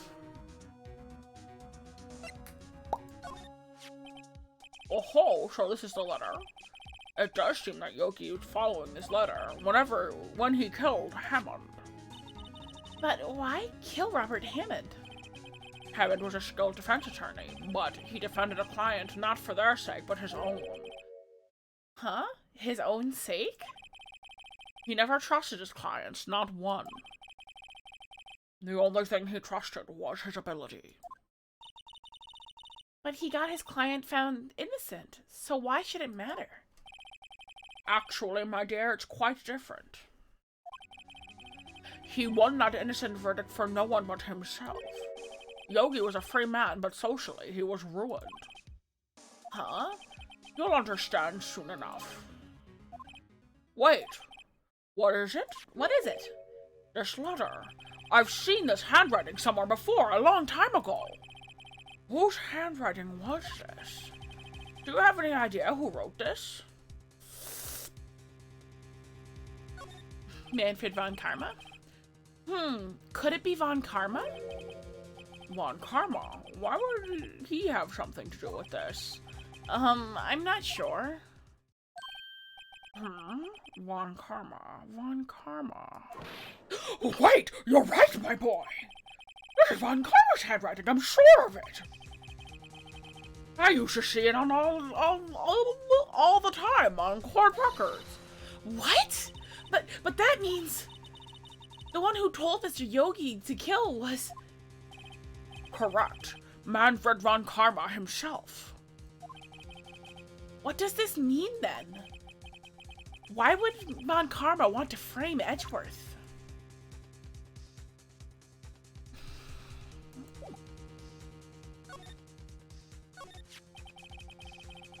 Part of the reason for von Karma's perfect record is that he was very picky about the cases he takes on. He only takes cases he absolutely knows he can win, one way or another. Yeah. If it truly was von Karma who wrote this letter, then he would know the truth. He would know that Miles Edgeworth had accidentally killed his own father. He'll say as much tomorrow in court, I should think. He'll press the point until the court finds Miles Edgeworth guilty. Oh no! But how could von Karma know that Mr. Edgeworth's past like that? Even Mr. Edgeworth thought it was just a nightmare. That I do not know. But I do know that Mr. von Karma is both persistent and a perfectionist. He may be seeking to satisfy a grudge against Gregory Edgeworth by hurting his son. I have to take a sip of water.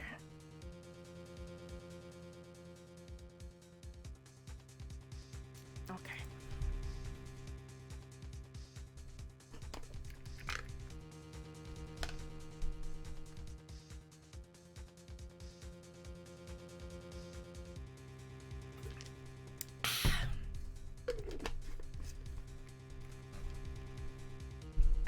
I don't know anything about the Japanese justice system other than how they do,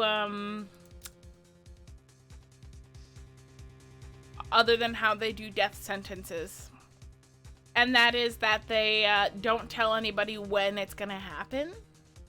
And they just leave them in a perpetual state of anxiety that one day they're going to wake up and they're going to be offed.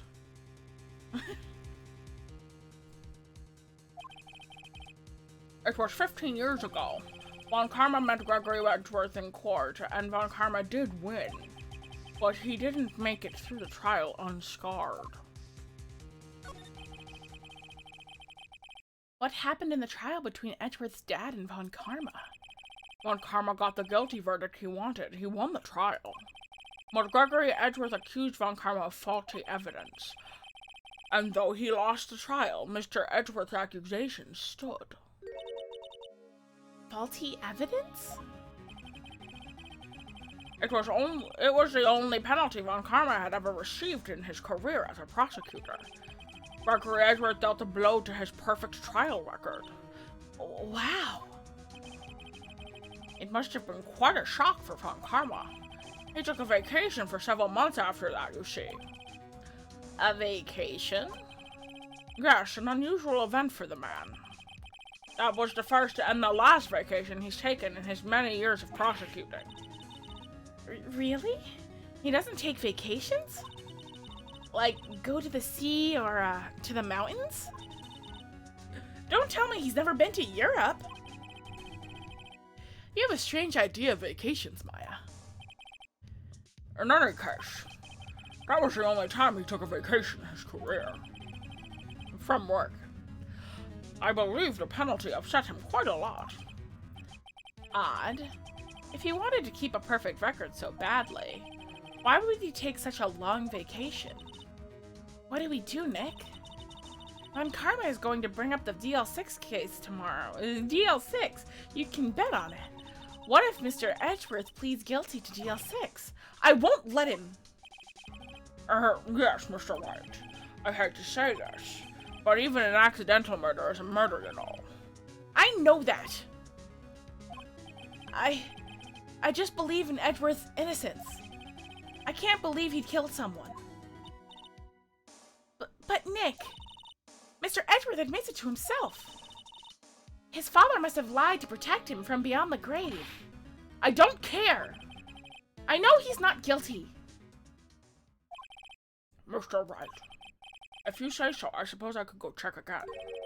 The police files might hold something of interest.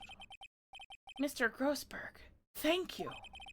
I can't promise anything. In fact, I think the chances of finding something are slim. I understand. The police materials.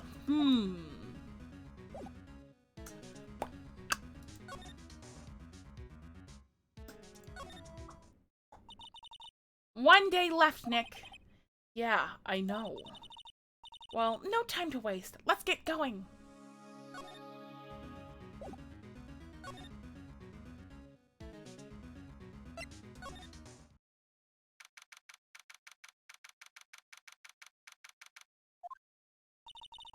There's hardly anyone here.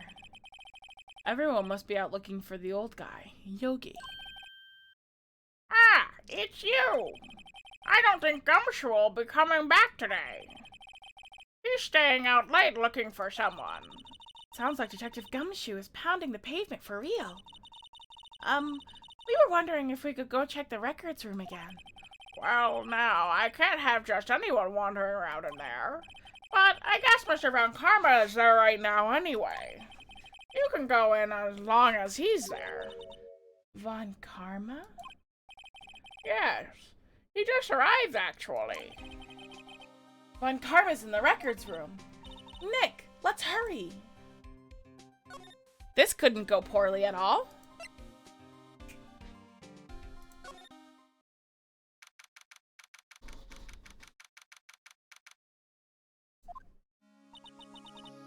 dusty as always.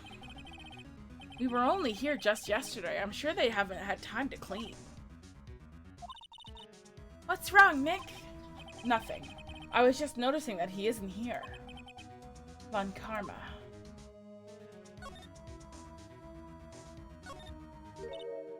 Huh? One of the drawers here is open. Someone must have been looking at it recently. The label says unsolved cases, evidence. Unsolved cases. Nick! The files for DL6, it's completely empty. What? What are you doing in here? Eek!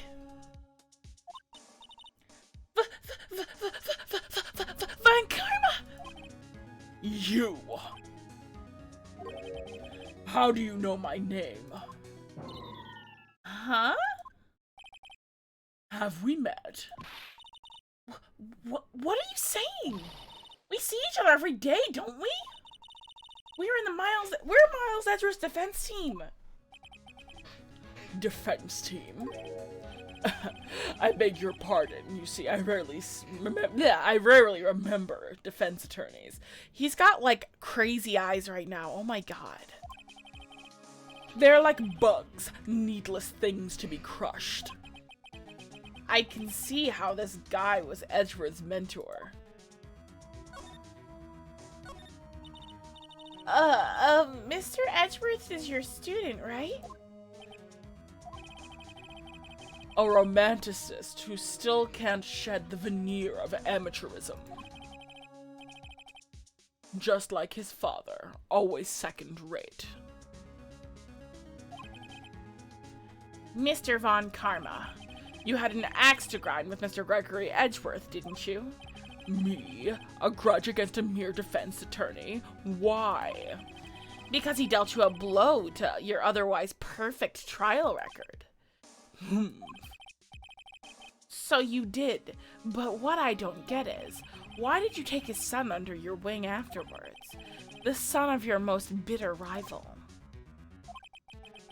That, my dear attorney, is none of your business.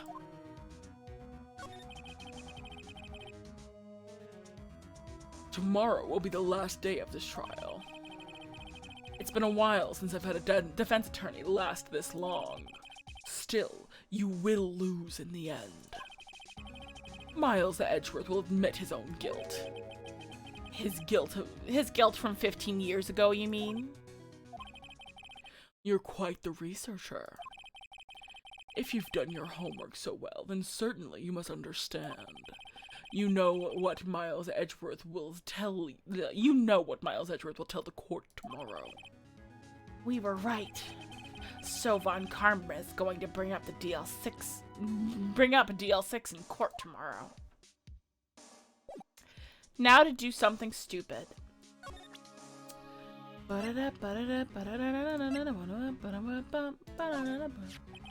Mr. Von Karma, have a look at this. This was you, wasn't it? You instructed Yanni Yogi to commit murder. Yanni Yogi. How many years has it been since I've heard him called by that name? He's a fool. I told him to burn it after he read it. So you admit it? You wrote Mr. Yogi this letter. Yes, my dear defense attorney. Thank you for taking the trouble to bring it to me. You've saved me from a lot of needless hassle. What? Nick, what is that thing? Oh no, he's gonna give me this yappy. He's gonna shock me. A stun gun?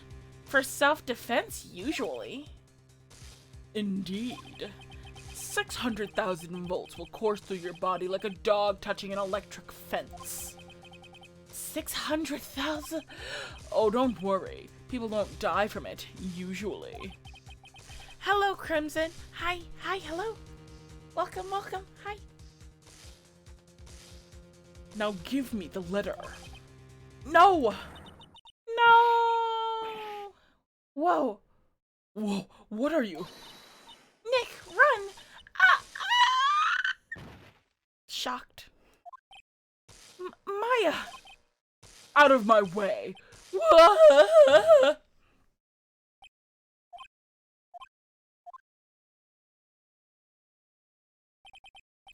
Ugh, he got us. The letter's gone, of course. And he took the DL6 evidence, all of it. Back to having no clues. Wait, Maya jumped first. Maya, is she okay? Maya!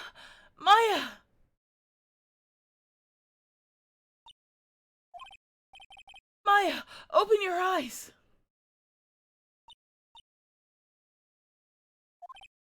Maya! The letter, did he take it? Huh? Oh yeah. Are you okay? I couldn't stop him. I jumped as fast as I could. But one shot from that thing knocked me out cold. I'm useless. No good as a lawyer or a medium. I can't even call my sister. Not even now when I need her most. I wish I hadn't woken up at all. Maya! Grr. There has to be some way I can help her. I'd better do something about her self-confidence first. Huh? Maya? She's holding something. What is that? A bullet? DL6 evidence number 7, taken from the heart of Gregory Edgeworth. I remember. Von Karma was holding this when Maya jumped at him. Still bears clear ballistic markings. I'll prove it for you, Maya. Prove it to you. You're most definitely not useless. I'll prove it to you in court tomorrow.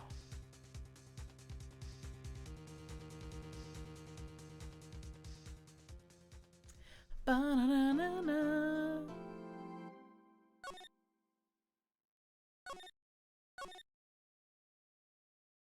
The final day. How ominous. Water break. Ha-cha-cha.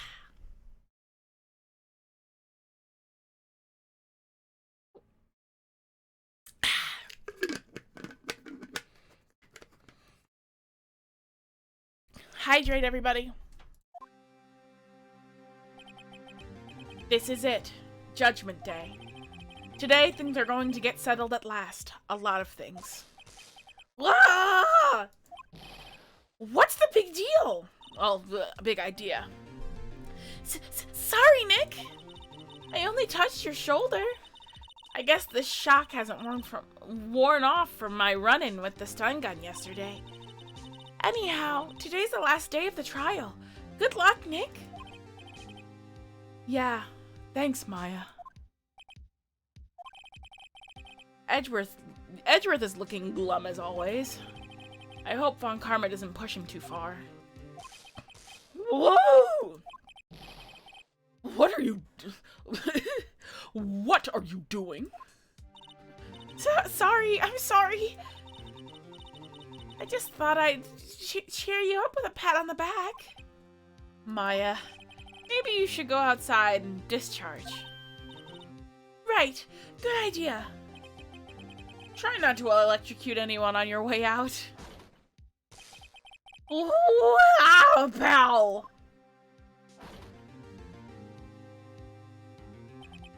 What's gotten into that girl? Detective Gumshoe. Morning, Mr. Edgeworth? Good morning. How did it go, Detective?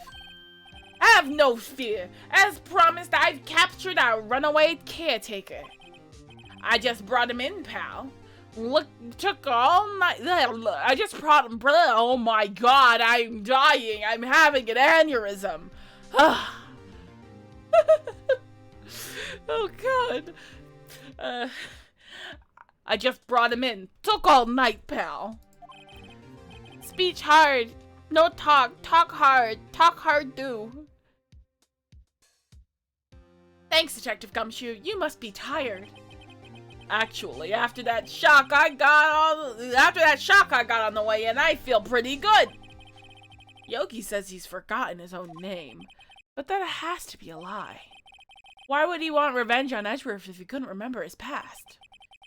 He does remember, and I'm going to prove it. Time to cross-examine Yanni Yogi.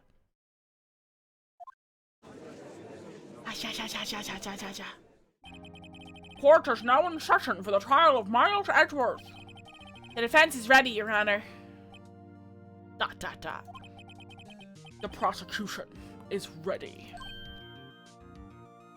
Huh? Right. Very well.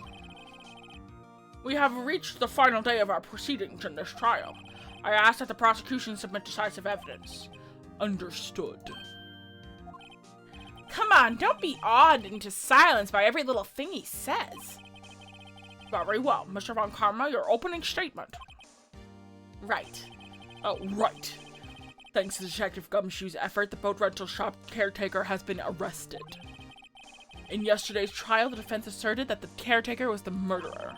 However, the caretaker has yet to confirm this. I would like to ask the defense to cross-examine him as much as necessary. Very well. Please bring the witness into the court. Me. Ladies and gentlemen of the court, I believe you all remember our witness. He lives in the boat caretaker shop on the lake, from where he witnessed the incident. Or so he says. In addition, he's currently lost memory. Hiccups. Ugh. 2 hiccups. Is there gonna be more? No, okay. In addition, he's currently lost memory of his name and identity. Witness! Why did you run away yesterday? Objection.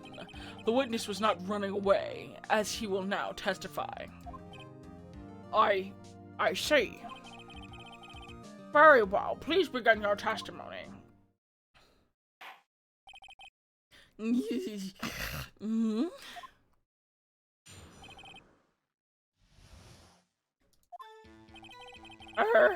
I'm really sorry about just leaving yesterday like I did. But I wasn't running away or nothing.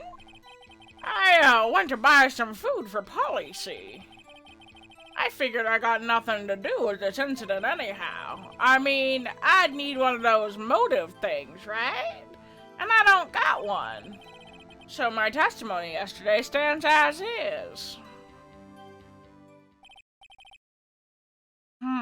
Very well. Let's begin the cross-examination, shall we?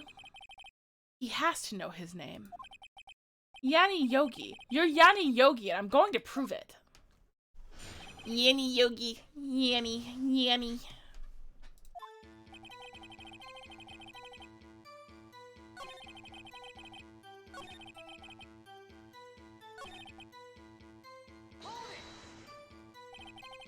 You've lost much of your memory, is that correct? Yep. Seems like that. Then how could you know that you didn't have anything to do with this incident? Or maybe you're lying about not having any memory, having your memory. You know exactly who you are. The witness has testified quite clearly he has no memory of who he is. If you claim he's lying, then show the court proof. Grr. How am I supposed to prove what's going on in that old codger's head? We did get tased and lost all of our evidence while you were gone. Congratulations on being done with work for the day. What?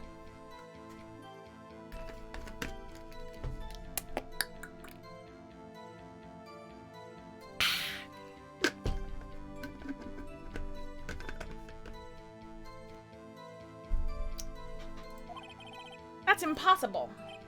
Humph. I'm glad you've come to your senses, Mr. Wright.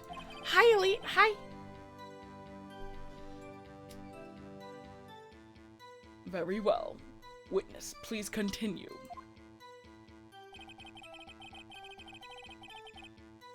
Yes, I do. Of course I do. I have more than boob jiggle physics. I also have colliders, but we don't talk about that. I mean, I'd need one of those motive things, right? And I don't got one. Press.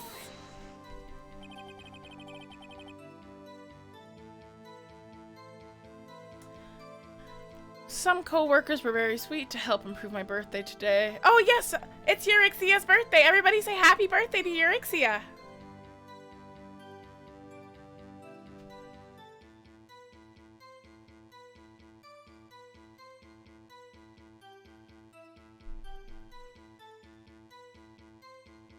Here.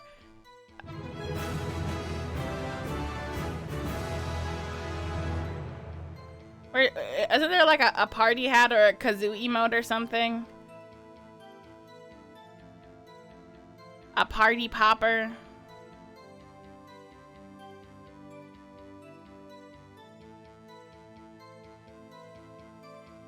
Here, I'll just give you a lot of holiday presents. What? Why did it change to that? That's... Ignore the last four. How can you say you had no motive? I say you do. You had a grudge against Edgeworth and the victim Robert Hammond, and that's why you took revenge on them, right? Objection. Please don't make me repeat myself, Mr. Wright. This witness has no memory of anything beyond several years ago. He can't hold a grudge. It's impossible. I have to prove he's lying about his memory. Otherwise, it's going to be the same thing over and over again till the trial ends. Might I say something, Mr. Wright? Yes. Yes, Your Honor. You've been saying the same thing now over and over. You've been calling the witness's memory of the past or lack thereof into question. But does this really have anything to do with the current case? Yes, of course, Your Honor. The witness has said he has nothing to do with this case and no motive. Both of these statements are lies. Order! Order! Mr. Wright, there is a serious problem with your claim. Or are you saying you know who this witness is? Of course, Your Honor. Ho ho ho. Now this is interesting. I would like to know myself. So, who is he? Don't play dumb, Von Karma. Mr. Wright, please tell us what's this witness's name? Yanni Yogi. His name is Yanni Yogi, a former court bailiff. Yogi? That name seems familiar. Oh!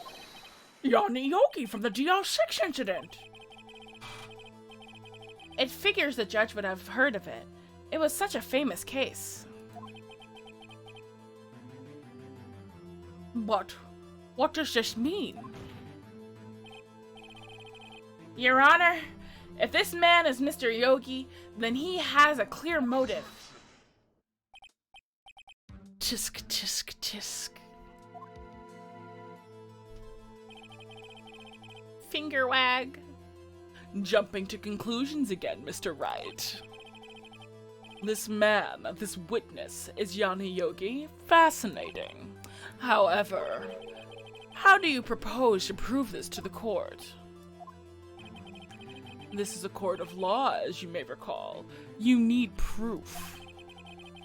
And allow me to repeat myself once more, that the witness has lost his memory. This is it. I have to do this now. If I can't prove he's Yogi right here, right now, then I've got nowhere else to go. Nick! How are you going to prove it? How can you prove that he's Yanni Yogi? It's okay. It's actually quite simple. Your Honor, please take this man's fingerprints.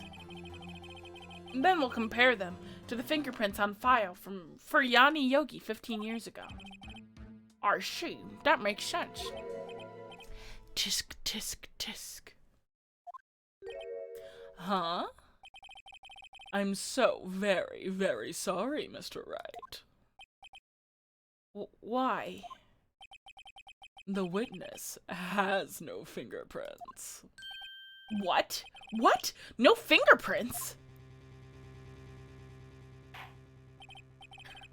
You see, before I worked as a caretaker, I worked at a chemical plant. I burned my fingers working on the stuff. Yup. What? Yogi, you sneak. You burned your fingerprints off to hide your past. Well, if the witness has no fingerprints, I guess we will not be able to prove his identity. Yeah, fishy that he remembers that he worked at a fucking chemical plant.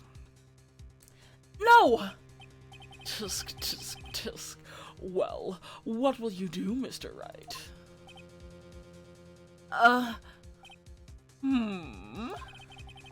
It seems that the case has been decided, no? No! I know what happened. I know everything. I just can't prove it. But no, I can't let it end like this. I can't lose. There has to be another way. There is no one who can testify as to who this witness is. No one. Nick, what are we going to do? I didn't even consider that he might have erased his fingerprints. What do I do? Tisk, tisk, tisk. Well, Mr. Wright, perhaps you'd like to cross-examine his parrot for a little comic relief. Yeah, very funny. You're a sore winner, Von Karma. Wait a second. Cross-examine his parrot? What is it, Nick? No, you're not going to. Your Honor. The defense would like to take Mr. Von Karma up on his proposal. Take Mr. Von Karma up? On my proposal? Exactly, Your Honor. I would like to cross-examine the witness's pet parrot!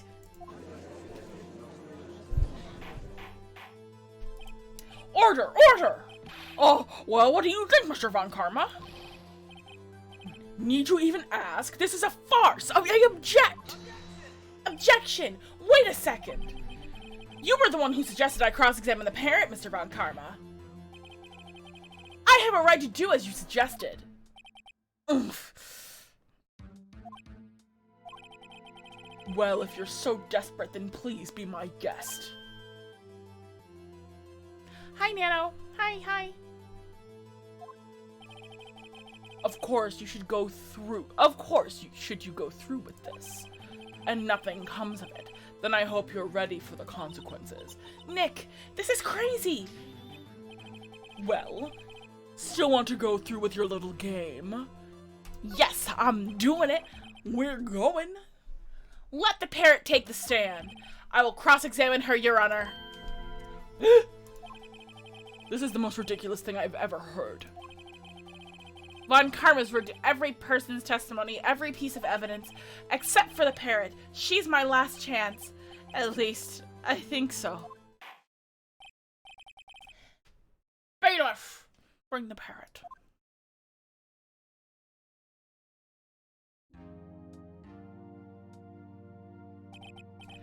That's quite a bird. Please tell us your name. Name! The witness is ignoring me. It must hurt to be ignored by a bird. Ahem. Very well, witness. Who is your owner? Please testify for us.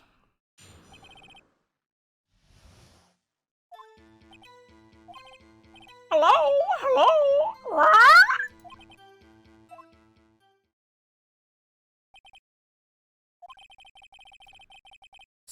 Certainly the most concise testimony we've had so far. Very well, begin your cross-examination. Right. What are you going to do, Nick? I don't know. What do we do, Maya? Ugh.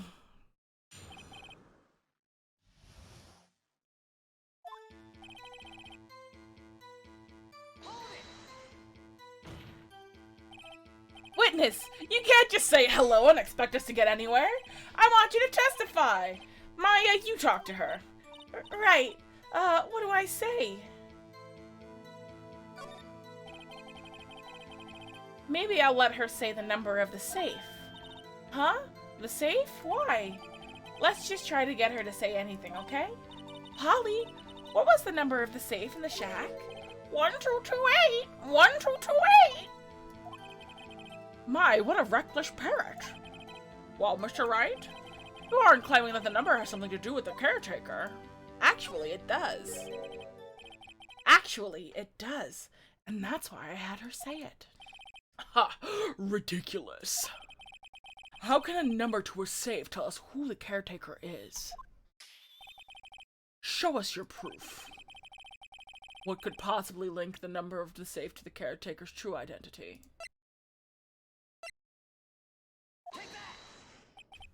The DL6 case file. What is this obsession you have with that case? Mr. Wright, where is this file? Where in this file is something related to the safe number?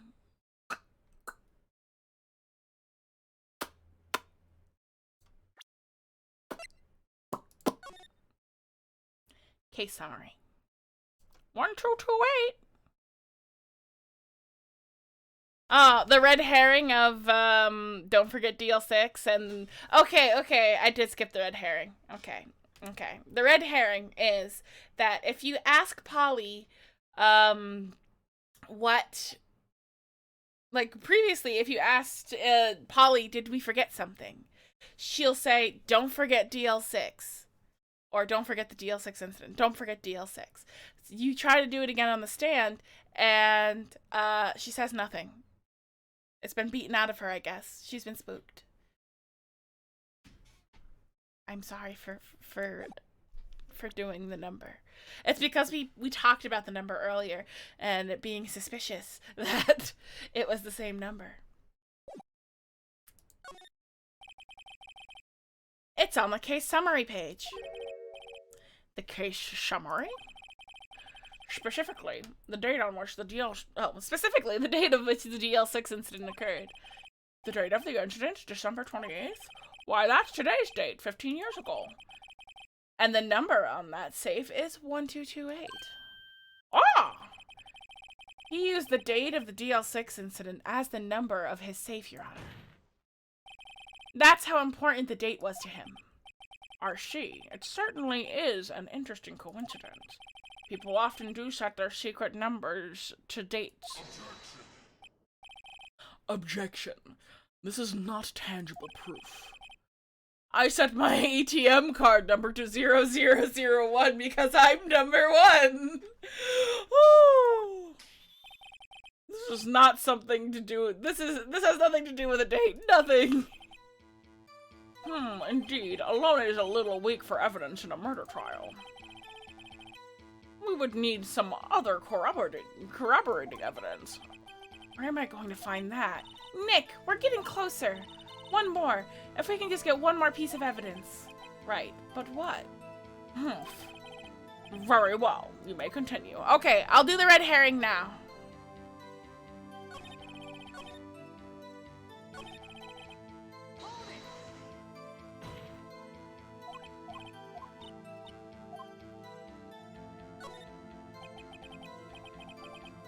As I recall, 2 days ago. Polly, have we forgotten something? What? Don't forget DL6. What?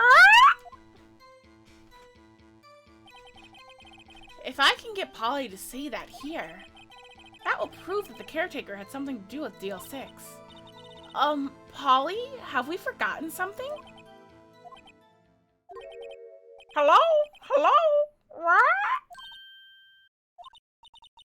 That's not what you're supposed to say. Forgot. Something we forgot. Hello? What? Uh-oh, it's not working, Nick. She won't say it. This is ridiculous. Why won't she say it? Tisk. Something the matter, right? Wait. Don't tell me Von Karma expected this. He couldn't have retained the parrot, could he? Did he train her not to respond when asked if we'd forgotten anything? Well, I guess we should try to get some information out of her. We need to show the judge that that her owner is Mr. Yanni Yogi.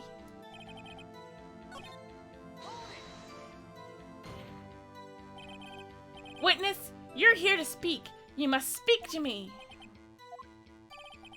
Frankly, I can't believe that you're speaking to the parrot. Well, I guess we should try to get information out of her. Okay. We're gonna press for one more thing. Witness, you can't ba ba ba ba ba ba ba ba ba ba ba ba.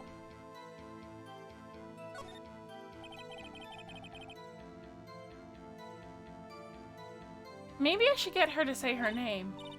Polly, what's your name? Polly. Mr. Wright, I think it's been established. Mr. Wright, I think it's been established that the parrot's name is Polly. Does this have anything to do with her owner's identity? Let's see.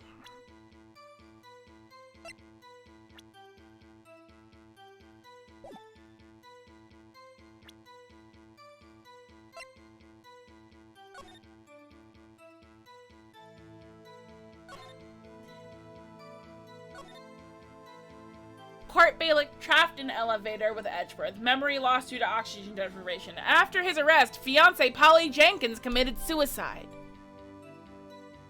I never read this far, but I vaguely remembered this.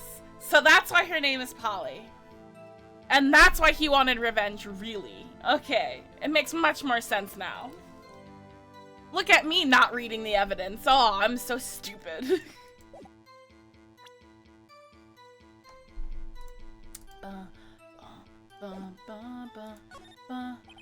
Yes, it does. Ha! Fascinating. You claim that the parrot's name will prove her owner's identity. Then show us this proof. Nick, don't you think you're taking the bluffing a little too far?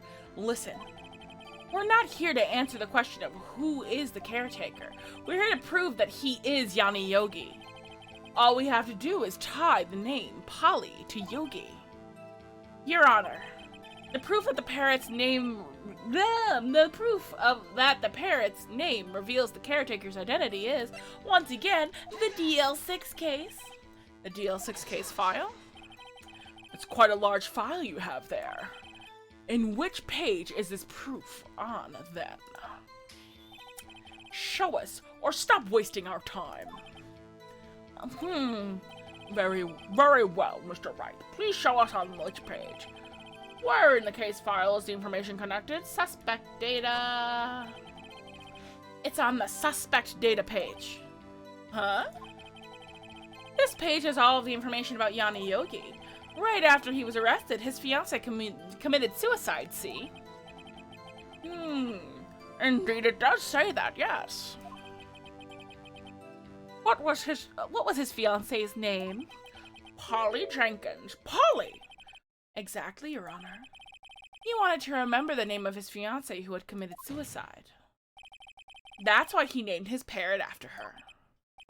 I see. I should have said that punchier. That's why he named his parrot after her. I see. I guess that is possible. Objection. Bah! A mere coincidence, that's all. My granddaughter has a dog that's called Phoenix. Well, Mr. Phoenix Wright, does that make you my granddaughter's fiancé? She's only 7 years old. It's interesting that he has a granddaughter, considering that his daughter at this point is like, what, 16? 17? But we don't know that yet. She's in the next game. He's clearly just making up a granddaughter for this. That's enough. I think we've reached a conclusion here. This is mere coincidence, and that's all. Oh, she just shows up later. It's barely a fucking... It's not really a spoiler. You're fine. She's just gonna be there. I won't tell you in what capacity. True, that is a possibility. However, two coincidences at the same time seems more like a pattern to me. No, Franziska's his daughter, I'm pretty sure. Let's see. Franziska von Karma. Franziska. Nope. That's his daughter. His very hot daughter. I've always wanted a Franziska von Karma figure. I'd look good dressed in her outfit. I'd be cute. What are you saying? There are a lot of waifus in this series. Summon the caretaker of the boat, immediately. Witness, tell us your name. Objection. Wait. This witness, he doesn't remember. No. It's okay. Actually, we don't have to make him sound like a granddad anymore because he's now not pretending to be, you know, old and senile. No. It's okay. I've accomplished what I wanted to do. I'm done. Nick! He looks totally different. This is the real Yogi, I think. Finally. He's been acting feeble to hide his true identity. Acting for 15 years. Well, let me ask you again. Please state your name for the court. My name is Yanni Yogi. 15 years ago, I served as a bailiff in this very court. Order! Order! Yanni Yogi! So was it you who killed Robert Hammond and tried to frame Miles Edgeworth for his death? Yes, it was me. I did it. They put me on the witness stand 15 years ago. Robert Hammond, he said I was mentally unsound. He told me it would make me innocent, get me off the hook. So, I pretended to have brain damage. I was innocent, really, but he didn't believe me. We won the trial, but I lost everything.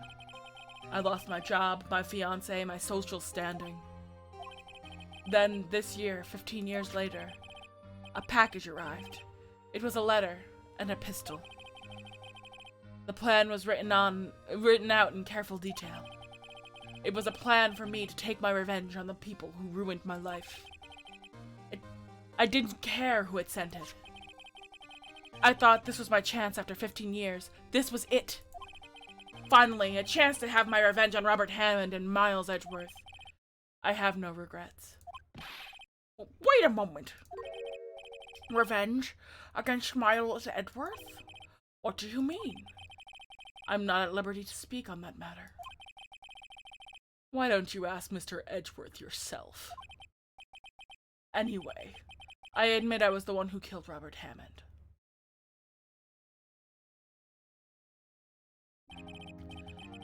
Von Karma?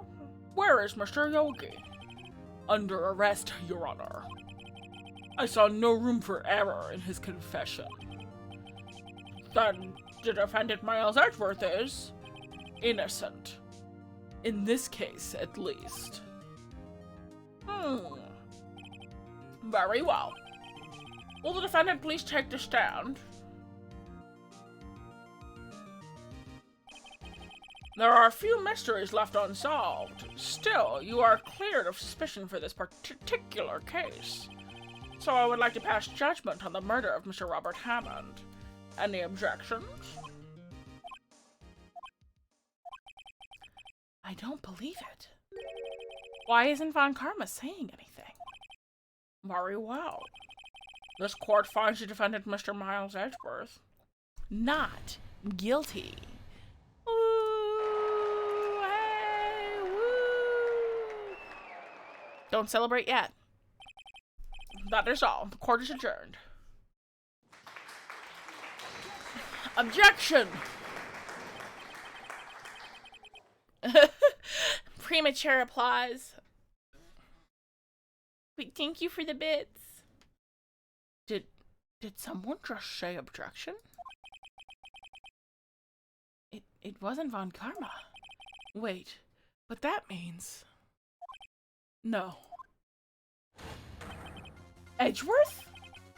Your Honor, I object to your judgment. What do you mean? I'm not innocent at all. As we have heard, Yanni Yogi killed Robert Hammond in revenge. But revenge for what? Nick! Edgeworth is trying to confess. He's going to say he's guilty.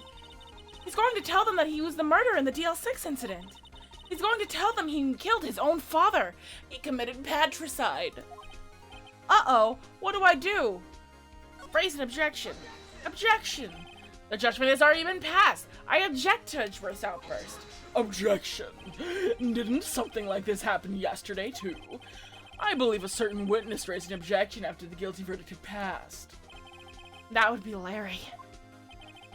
We must hear this new statement. We must hear Miles Edgeworth. He's right. We have a duty to hear Mr. Edgeworth out. Objection everywhere.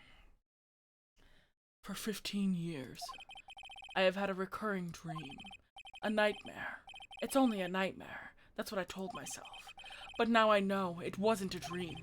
Yanni Yogi wasn't the killer. You mean in the incident where your father died? From the distance of the shot, it wasn't suicide either. Everything was as clear as day. The murderer, the criminal in the DL6 incident. It was me. Your Honor, I confess my guilt. I am guilty of DL6. For DL6, the statute of limitations of which ends today. The culprit is me. Order! Order! This is certainly unexpected. The defendant, declared innocent, is now confessing to a different crime. A crime for which the statute of limitation runs out today. I'm not really sure how I should deal with this. Bah. It's obvious. We hold a trial right here, right now. We try this man for the crime of 15 years ago.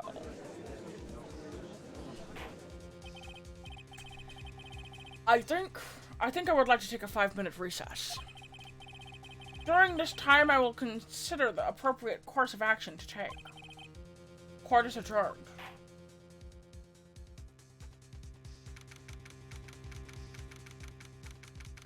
Yeah, he was a minor, he was deprived of oxygen, he was scared, he threw a gun. He wouldn't be a murderer. It would be like manslaughter, if anything. Accidental homicide.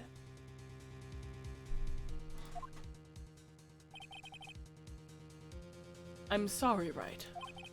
I've just wasted all of your effort. Mr. Edgeworth, I just don't believe it, sir. I mean, you kill your dad? I didn't want to believe it myself, Detective. But it's the truth. I deserve to be punished. Murder is murder, no matter what the circumstances. Okay, that's fair. Well, either way, we wouldn't be investigating this further if he wasn't innocent. That's all I'm gonna say. You just wait. You're gonna love it. This is crazy! Just crazy! Nick? What are you doing? Huh? Oh. I was just reading through the court records one more time. I'm getting my case ready. Your case? For what? Huh? Isn't it obvious? I'm going to prove that Miles Edgeworth is innocent. What are you talking about, pal? He just admitted it. He confessed that he did it in court. I'm sorry, Edgeworth, but I don't believe your nightmare. What? It's just a dream. It's not real. The truth is right here in the court record. Okay, I get it. You're telling me to look at the court records. Bum bum bum bum bum bum bum bum bum bum bum bum bum bum bum bum bum bum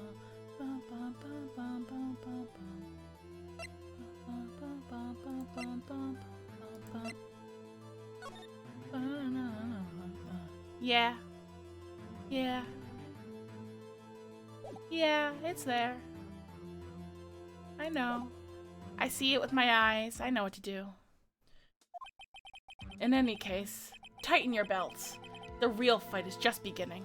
Hi, Capel. Hi.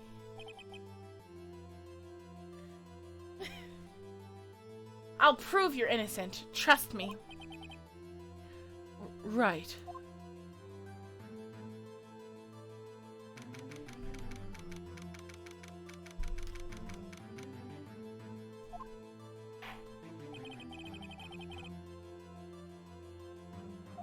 Whoops, I skipped talking like the judge. Judge. Miles Edgeworth has admitted his own guilt. He has confessed to his crime. Let us begin by hearing his testimony.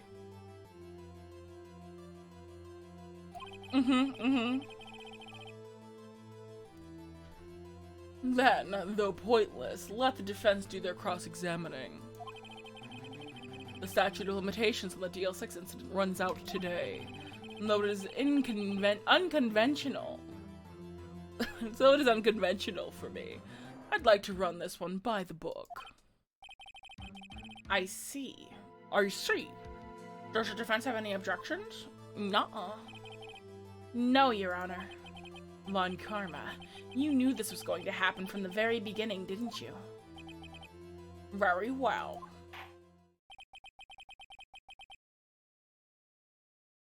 Yes, he's basically like, for once, I'd like to not cheat the system. Well, will Miles Edgeworth take the stand? Why did I say well twice? Jesus Christ. Also, I apologize for my potty mouth. I know I swear a lot.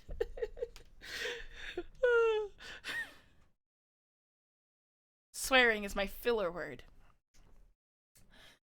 Will the witness state his name and profession? Miles Edgeworth, a prosecuting attorney. Mr. Edgeworth, 15 years ago, you mistakenly killed your father, Gregory Edgeworth. Yeah, I say fucking a lot. Is this correct? It is correct.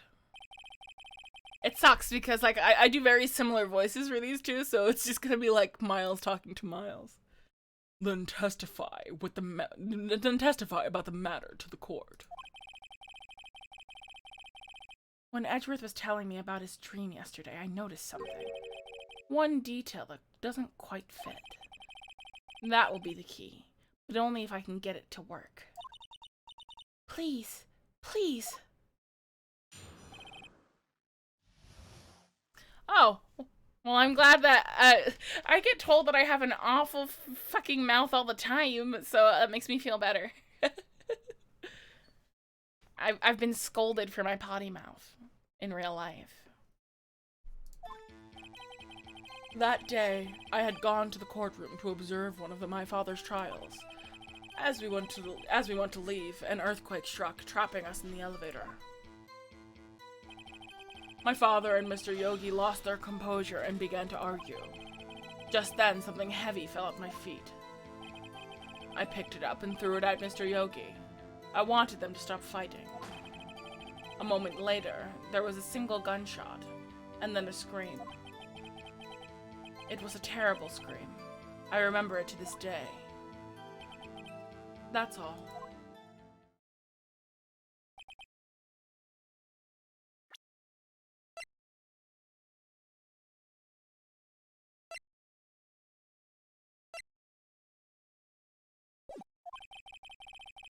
And until now, you thought that this memory was a dream?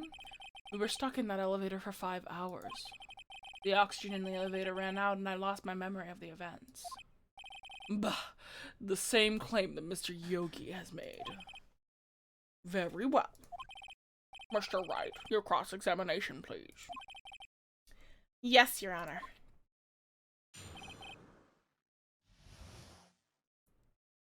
Exactly. A single shot, and there's a shot in the window. So I'm glad that you noticed that. So how did his dad die? Unless it was through that fucking window.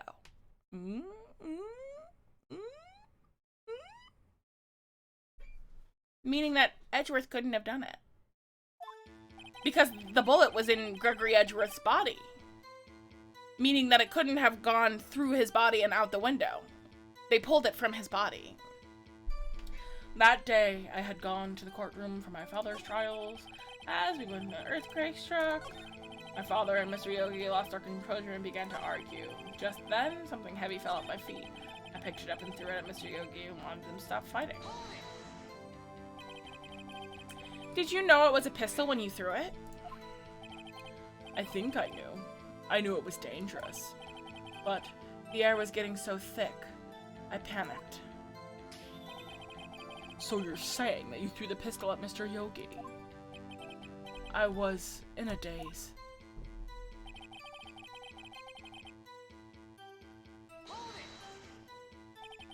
The gun fired once? Yes. I think after I threw it, I lost consciousness.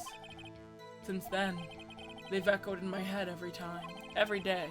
That gunshot and that horrible scream. The scream?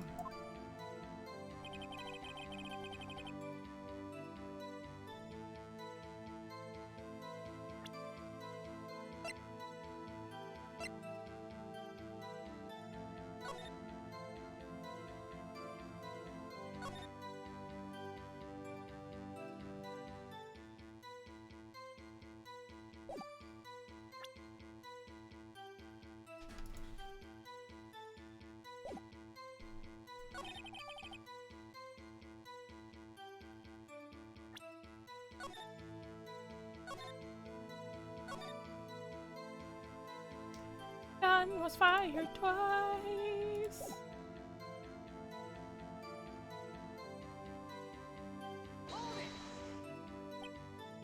The gun fired once? Yes. I think after I threw it, I lost consciousness. Since then, If Echo, I've already read this. Okay. God damn it.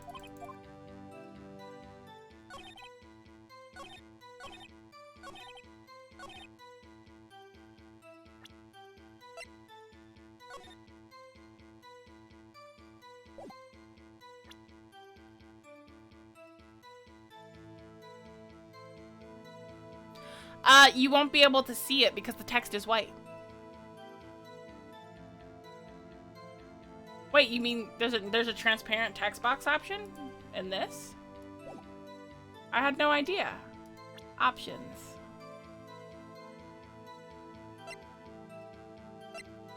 I had no idea. Oh.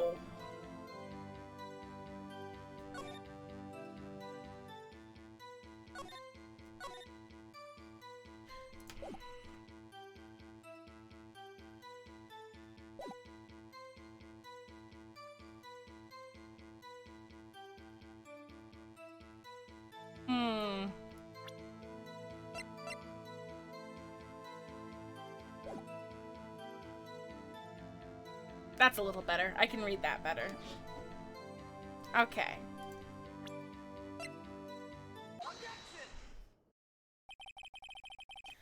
Are you sure that you're the only one who heard the gunshot? yes, I'm sure of that. I heard the shot and the scream, and then everything faded. I was unconscious until the rescuers came. I see. No, Your Honor. Unfortunately, you don't. Look at this file one more time. This plainly contradicts the witness's testimony. Objection. You do enjoy dragging out that file, don't you?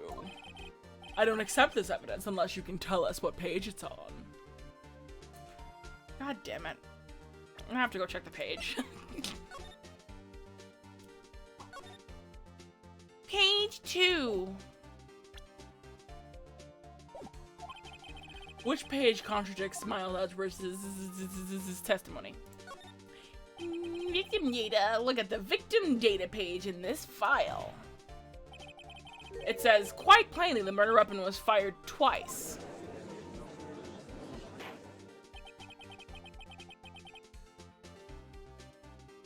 Miles Edgeworth only heard one gunshot. Yet the murder weapon was fired twice. This first shot was the accidental firing when the pistol was thrown. So, who fired the remaining shot? I know who did it. Was there perhaps another shooter who fired the second shot? Objection.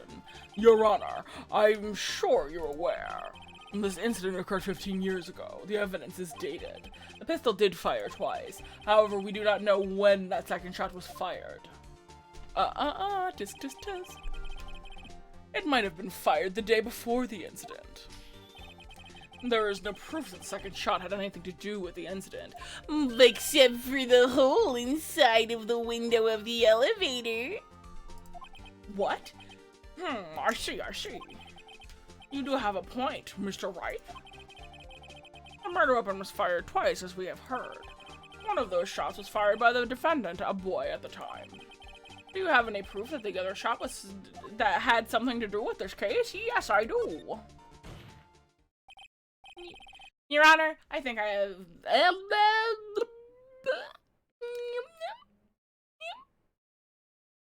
Your Honor, I think I will be able to show you proof.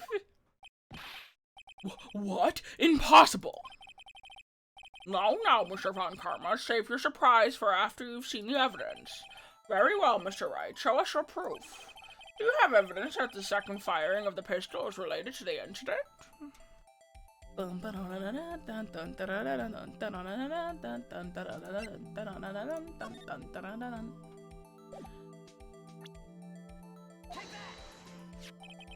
Look at this photograph. This is a photograph of the scene of the crime 15 years ago. I can see that the victim lying there is Gregory Edgeworth. This proves that the murder weapon was fired twice at the time of the incident. This photo proves it. So let me get this straight. This photo proves that 2 shots were fired? Where? Your Honor, please get a clue. Show the judge where the contradiction is in the photo.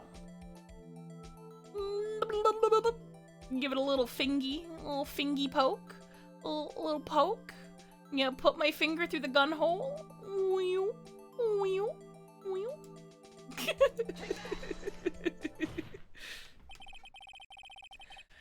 As should be obvious, the contradiction is here. I see a bullet hole in the door. Your Honor, Gregory Edgeworth was killed by a shot from the pistol. Yet, there is also a bullet hole in the elevator door. We also know that the murder weapon was fired twice. Thus, someone other than Edgeworth fired the second shot. It's completely inappropriate for me to be sitting here laughing whilst we're discussing murder. Order! Mr. Wright, what are you driving at? It's simple, Your Honor. At the time of the incident, 2 shots were fired. One went into Gregory Edgeworth's heart. The other hit the elevator door. Remember that the defendant lost consciousness after the shot fire rang out. You know what I mean. You know what I meant. In conclusion, we must agree that the second shot was fired by someone else. Mr. Wright! But who could that have been? Who could this someone else be? Oh, who could it be? Who could it possibly be? Could it possibly be someone that didn't like Gregory Edgeworth? The murderer, of course. Objection. I knew I should have stepped in before your wild fantasies got out of hand. Mr. Wright, look once more at the DL6 incident case file. Look closely. Try the case summary page. The case summary page? Oh, that's on page 1. Look at what's written there. Not a single clue was found at the scene. If the pistol had... I remember how to do this.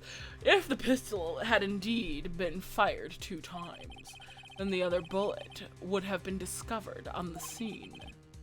He does have a point. That second bullet has never been found. No, we have the one that was in Gregory Edgeworth, but I know where the second bullet is. Oh, do you guys know? Place your bets.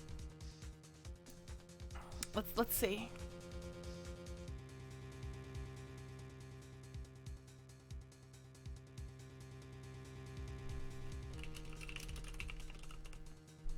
Can I do a poll? Where are the polls? Manage polls. New poll. Do you know where the second bullet is?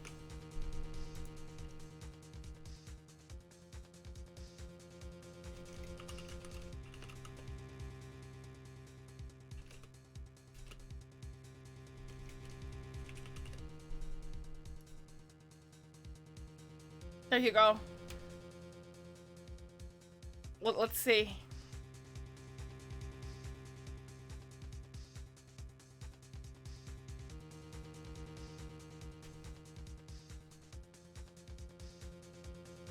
That second bullet has never been found. Why? Because the second bullet does not exist.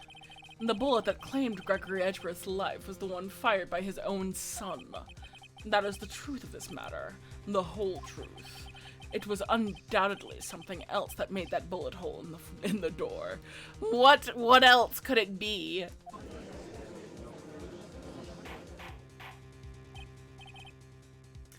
Order! I will have order! Mr. Wright has proven one thing to us quite clearly, that the murder weapon was fired twice at the time of the incident. However, as Mr. Von Karma says, the second bullet fired was not found. It is highly unlikely that the police merely overlooked a second bullet.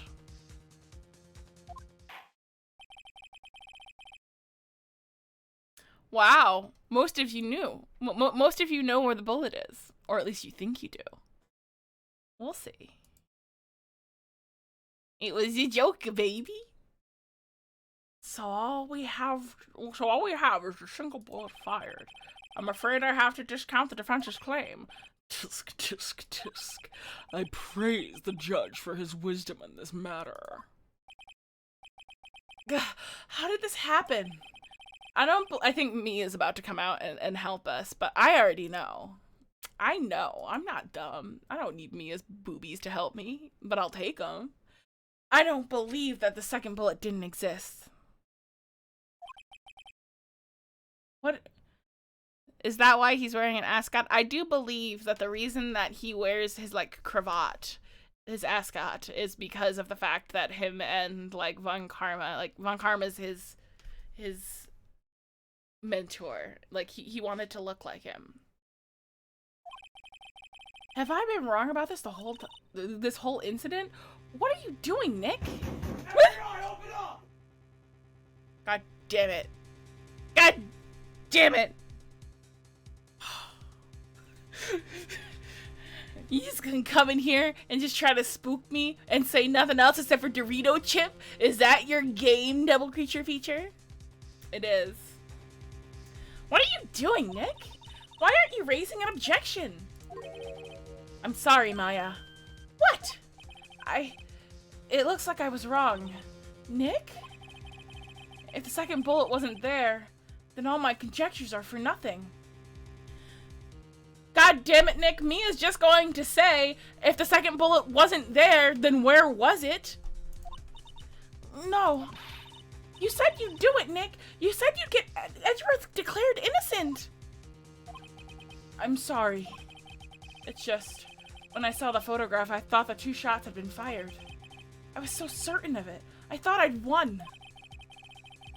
I thought that there was another person, someone else who had fired the killing shot. But now, I was wrong. I was wrong to think that it could be that simple.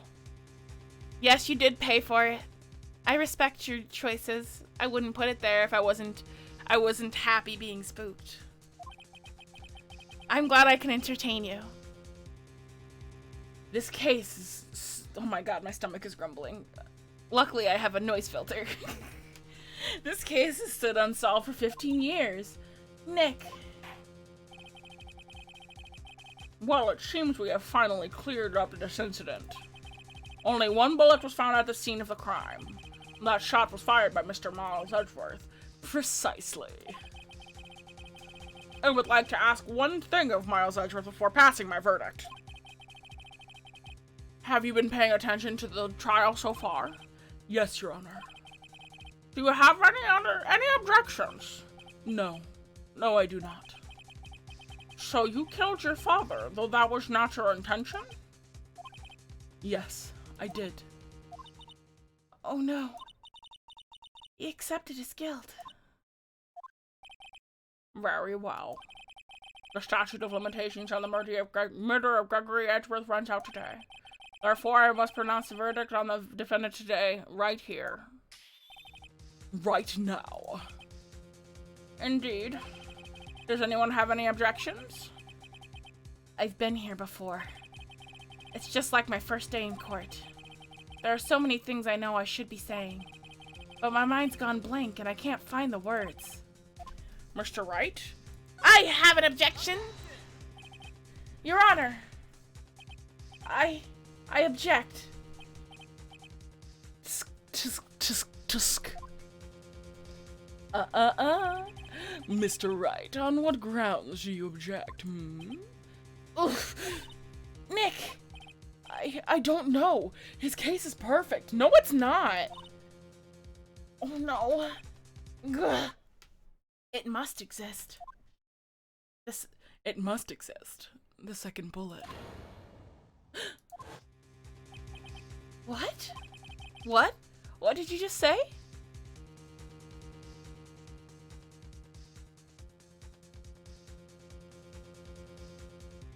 I mean, tisk. I mean, it's usually tut. But tisk is more entertaining. Tisk. I mean, they certainly say it here, but I can do instead, or both. Plus, you hear it better. Tisk. What did you just say? Nothing. The second bullet must exist. But where? Someone took it. It seems waiting is not going to produce us any answers from Mr. Wright. Wait, Your Honor. Mm-hmm. The second bullet, it existed. What? But we've just heard proof that it did not exist. I realize, Your Honor. I'm really grasping here. It's just, someone took it from the scene of the crime. That's what happened. But who? The murderer! Objection. The murderer? Then tell us, just who is this murderer? I'm still thinking about that one. I know. So the criminal took the second bullet, but why? First of all, how would they have found it? It's not easy to find a stray bullet, Mr. Wright. Was there some pressing need for the murderer to search for that bullet?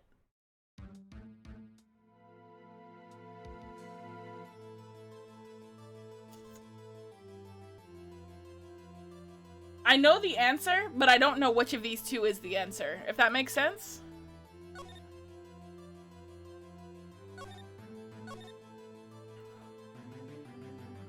Exactly. He didn't need to find it.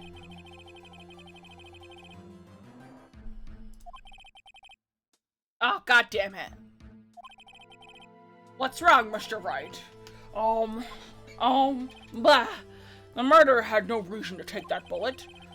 You don't want to admit it, but it's true. Had to take it. Okay, it was the right answer. Had to take it. Had to take it? The murderer? What does that mean? You're thinking too normal. Think crazy. Don't think why the bullet was taken. Think why the bullet had to be taken. Mr. Wright? Yes, Your Honor. I have no idea what I'm doing.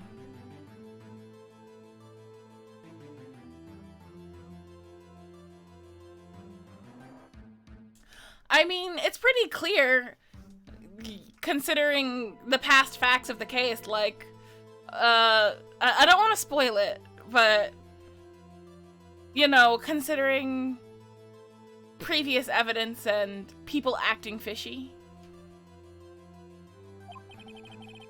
Well, the murderer had no intention of taking the bullet from the scene, but, the murderer had to take that bullet.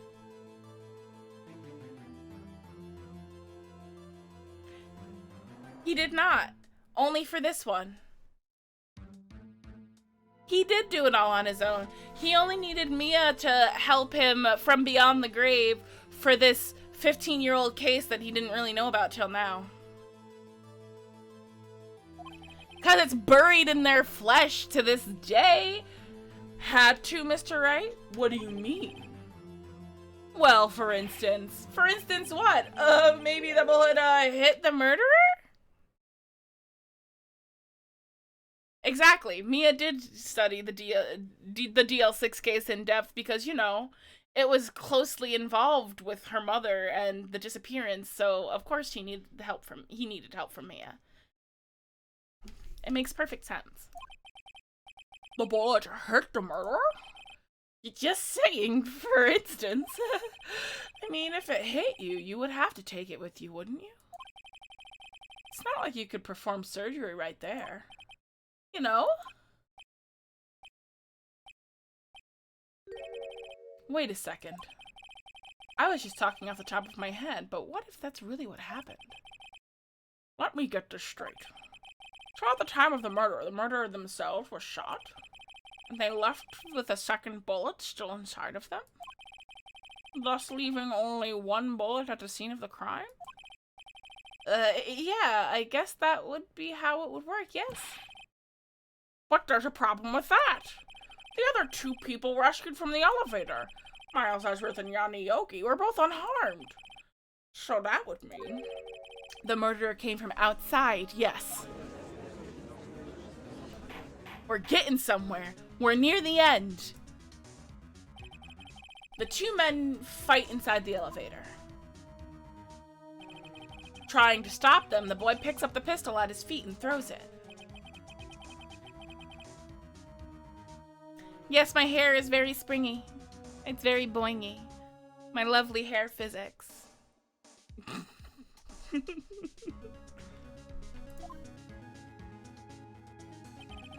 The bullet goes through the elevator door and hits the murderer outside.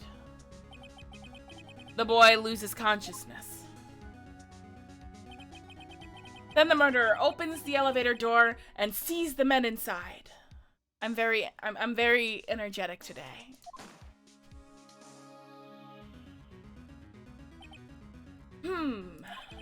Mr. Wright, you are truly the most unpredictable defense attorney I've ever known. I can tell you're grasping, and I cannot deny the possibility of what you say. Objection. What are you saying? Deny it! Deny it! No one involved with this incident was wounded. There was no murderer. No one was wounded at the time of the incident? He's right, I can't think of anyone. Hey, Nick! Huh? I just thought of something really crazy. Crazy? Remember what Mr. Grossberg said yesterday? Gregory Edgeworth dealt a blow to his perfect trial record. Wow. It must have been quite a shock for Von Karma. He took a vacation for several months after that, you see. Yes, under an unusual event for the man. That was the first and last vacation he's taken in his many years as a prosecutor. Okay, so now I can say it. It's inside of fucking Von Karma's shoulder. Okay.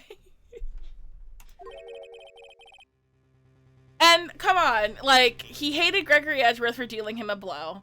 and he stole all of our evidence literally yesterday. Literally stun gunned us to steal our evidence. And he wrote that letter to Yanni Yogi trying to get Yanni Yogi to put Edgeworth in jail.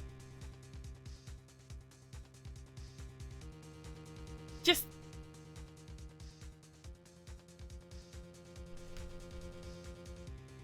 but took it because he was injured. Which would mean... it could only mean one thing.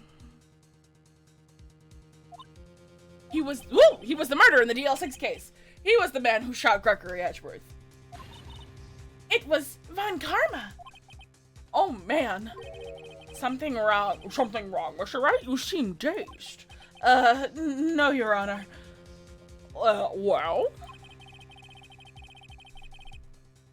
Of course, like, Von Karma was playing the long game when you really think about it, because he hated Gregory Edgeworth, so what does he do? He takes Edgeworth's pure son under his wing after his father dies, and turns him into a miniature version of him. Everything that Gregory just stood against, everything that he found appalling, he made his son into. That's a long game. That's some revenge game right there. You have indicated the possibility that the murderer came from outside. Can you give us the name of your suspect? The fact that he masterminded this all so Edgeworth would end up confessing on his own as well. Like, he's big brain, but he's still really fucking evil. Oh my god.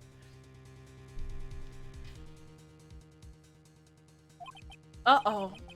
See, now you understand, Rubber Ducky, why I was like, give Edgeworth a break. He didn't make himself this way. It's not his fault.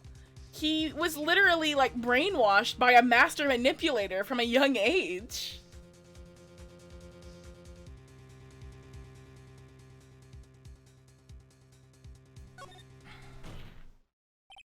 Your Honor, there is a suspect. One lone suspect.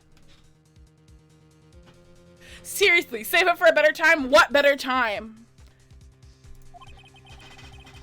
Well, this certainly is interesting news. Very well, Mr. Wright. Who is your suspect? My hands are shaking. What? Von Karma! Von Karma? Palms sweaty, knees weak. Palms are sweaty, knees weak, arms are heavy. There's vomit on his sweater already. Mom spaghetti.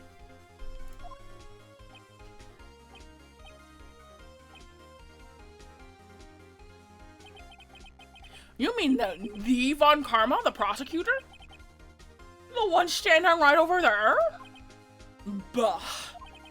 You don't object? I see no need. Why honor this ridiculous outburst with my objection?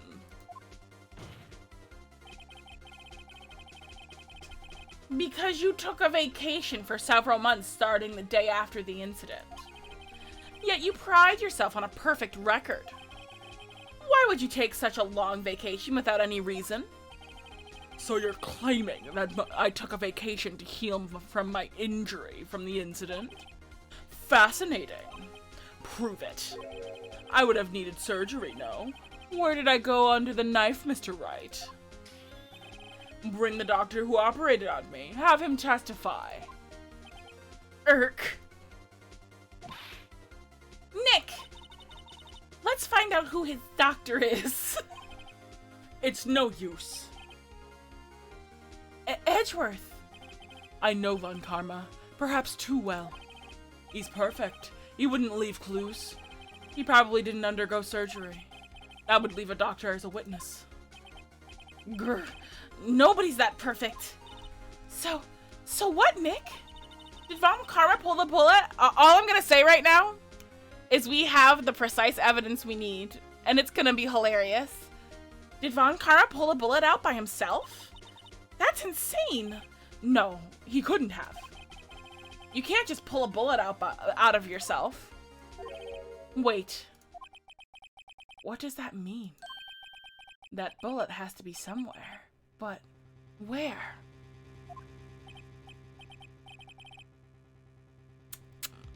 Well, Mr. Wright, can you produce the evidence to prove that I was shot? I can prove it. I can prove it right now. Fuck with me. Fuck with me. Come at my face. I'm gonna fucking row with you. We're going. I'll prove it. I'll prove it, alright, Ron Karma.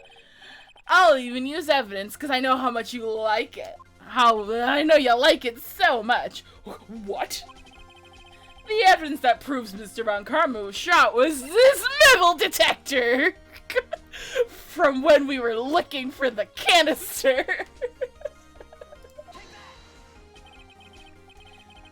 Ron Karma is perfect. He wouldn't risk surgery leaving an evidence trail. So then I ask, where is that bullet now? I think it's unlikely that Von Karma performed surgery on himself. Yo, you don't mean... I do. There is the possibility that the bullet is still inside of Mr. Von Karma.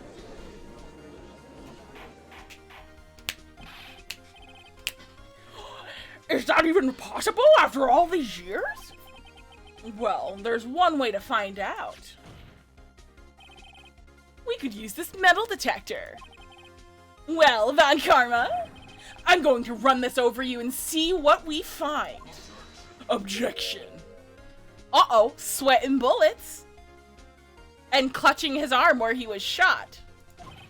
I refuse. You refuse? But refusing this means you acknowledge that the bullet is still inside of you.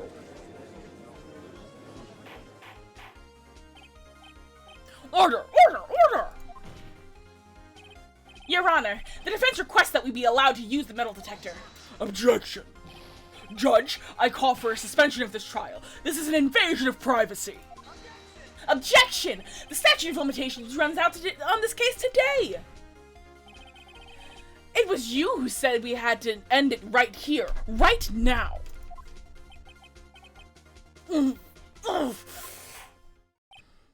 Enough. I permit the use of the metal detector. Mr. Ron Karma, you will submit yourself for testing. Nick, what does this mean? I don't know, but we have to give it a shot.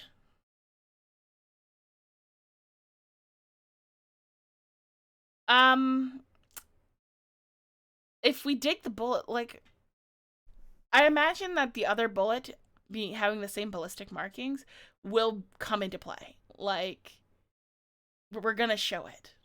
It'll happen. It's how we're gonna prove it, and how he's just going to give up on his entire life. Beep, beep, beep. Beep, beep, beep. Beep, beep, beep. Beep, beep, beep. It reacted. Something inside of his right shoulder. The bullet. Mr. Von Karma?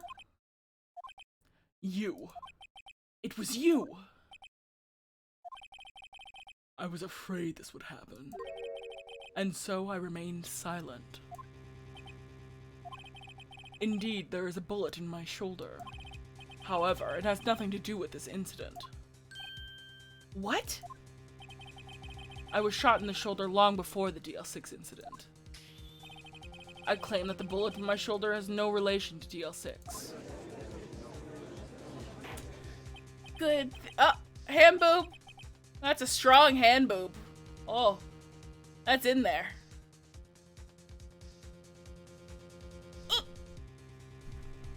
What, Mr. Von Karma, can you prove that? Prove? I have no obligation to prove anything. It is Mr. Wright who must prove something here. Not I. Mr. Wright? Well, can you prove it? Can you prove that the bullet in Mr. Von Karma's shoulder was from the DL6 case? Of course he can't. You don't have any of the DL6 evidence. That's because you took it out of the records room yesterday. With no proof, you cannot convict me of any crime.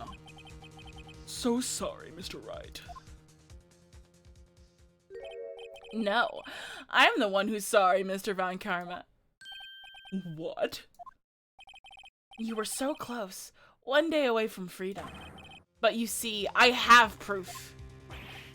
What? Who would have thought that you would dig your own grave trying to convict Edgeworth? I can link that bullet in your shoulder to the DL6 incident. And here's my final proof.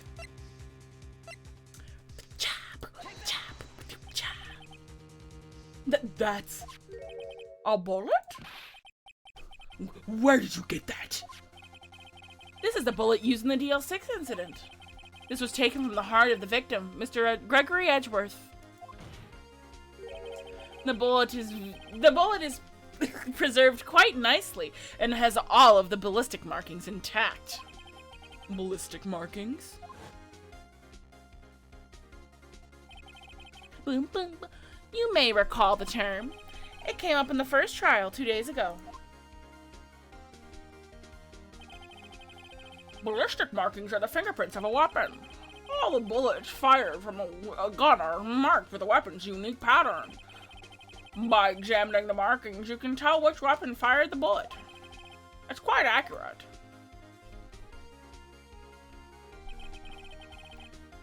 We have 2 bullets in our possession. One, the bullet removed from Gregory Edgeworth's heart. The other, Mr. Von Karma's. The other, Mr. Von Karma, is the bullet buried in your shoulder. We could analyze both bullets, and then if the markings matched, we would know that both bullets were fired by the same gun.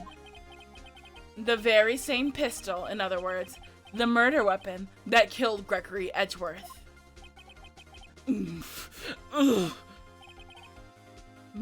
Well, Mr. Von Karma, you will let us remove the bullet from your shoulder. And then we'll compare the ballistic markings to those on this bullet.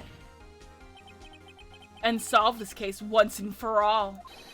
Well, Mr. Von Karma?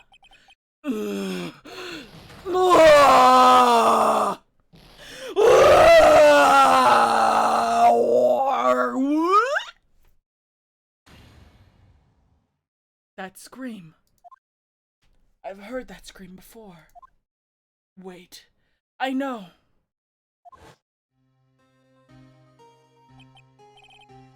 Help! I can't breathe! Quiet! I said quiet! You're not making this any easier! Stop breathing my air or I'll stop you! I've said this so many times at this point. Stop breathing my air! Get away! Get away from my father! Bang. It is. It's really good. There's one more. There's a bonus case after this, but we won't get to that today. That'll be next week. And it's also a really good case, but it's kind of hard because it's got different mechanics.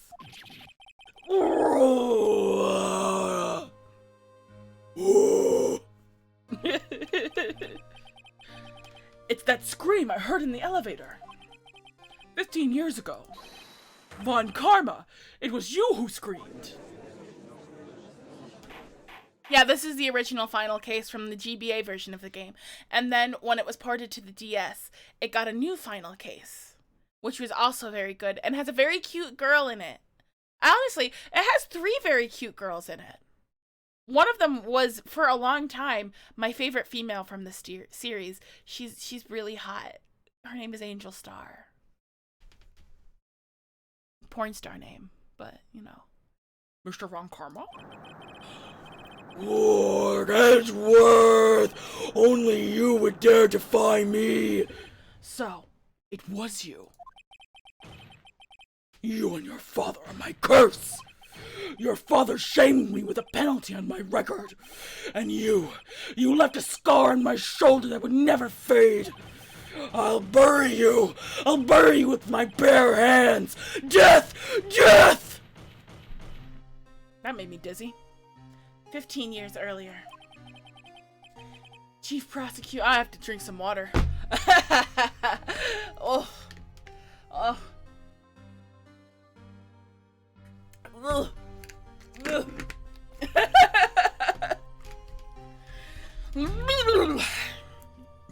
Okay. Chief Prosecutor, I'm sorry. Von Karma, it's not like you to make this kind of error. I never would have thought that an Edgeworth would have been the one to catch you. I was careless. I'm sorry, but you will be penalized. I've covered for you in the past, but not this time. Edgeworth! It was a shock like none I had ever known. Me? Penalized? It took hours for me to regain my composure. Suddenly, I found myself in the darkness. I was in the court records room. I must have wandered in there without thinking where I was going. The room was pitch black. The lights must have gone out. And still regaining my composure. I went into the hall and felt my way to the elevator. I pressed the button, but nothing happened. Then, there was a noise. Bang! It was pain! Horrible, burning pain in my shoulder! Just then, the lights came back on and the elevator door opened before my eyes.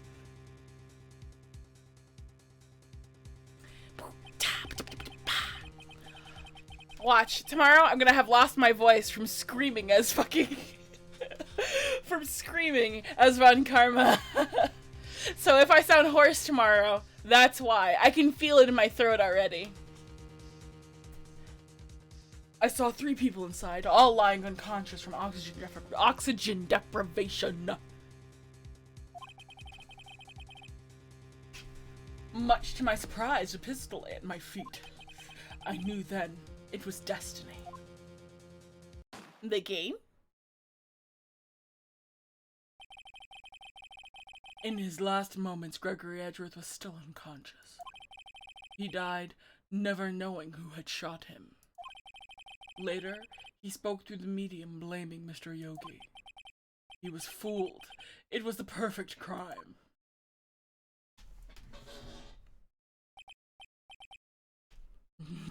Tisk, tisk, tisk. Oh. Thank you for the bits. Thank you for the bits, Rubber Ducky. I will make some peppermint tea after this with some honey, and it'll be delicious. Maybe I'll get something tasty to eat too. But thank you so much for the bits, and the cute unicorn heart. It's adorable. Tisk, tisk, tisk. Who would have thought another man would have come to open that elevator door? Judge. What? What are you doing? Do your job. Bring an end to this miserable charade. Charade. Now, end things.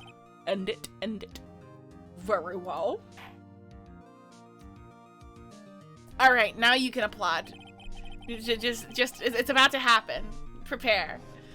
It appears that we have come a very long way. Oh my god. It appears that we have come a very long way to the end of this maze. Oh my god. 15 years later, Mr. Miles Edgeworth? Yes, Your Honor. You were innocent. You are innocent. As you said, it was all a nightmare. Yes, Your Honor. This court finds the defendant. Woo!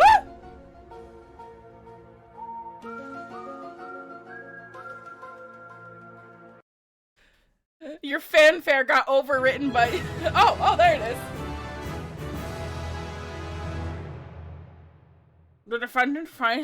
This court finds the defendant Miles Edgeworth? No, you both played one at the same exact time.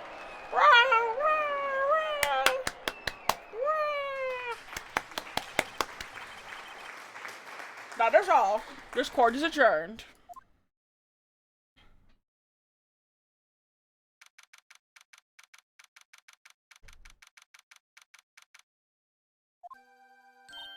Nick, we did it!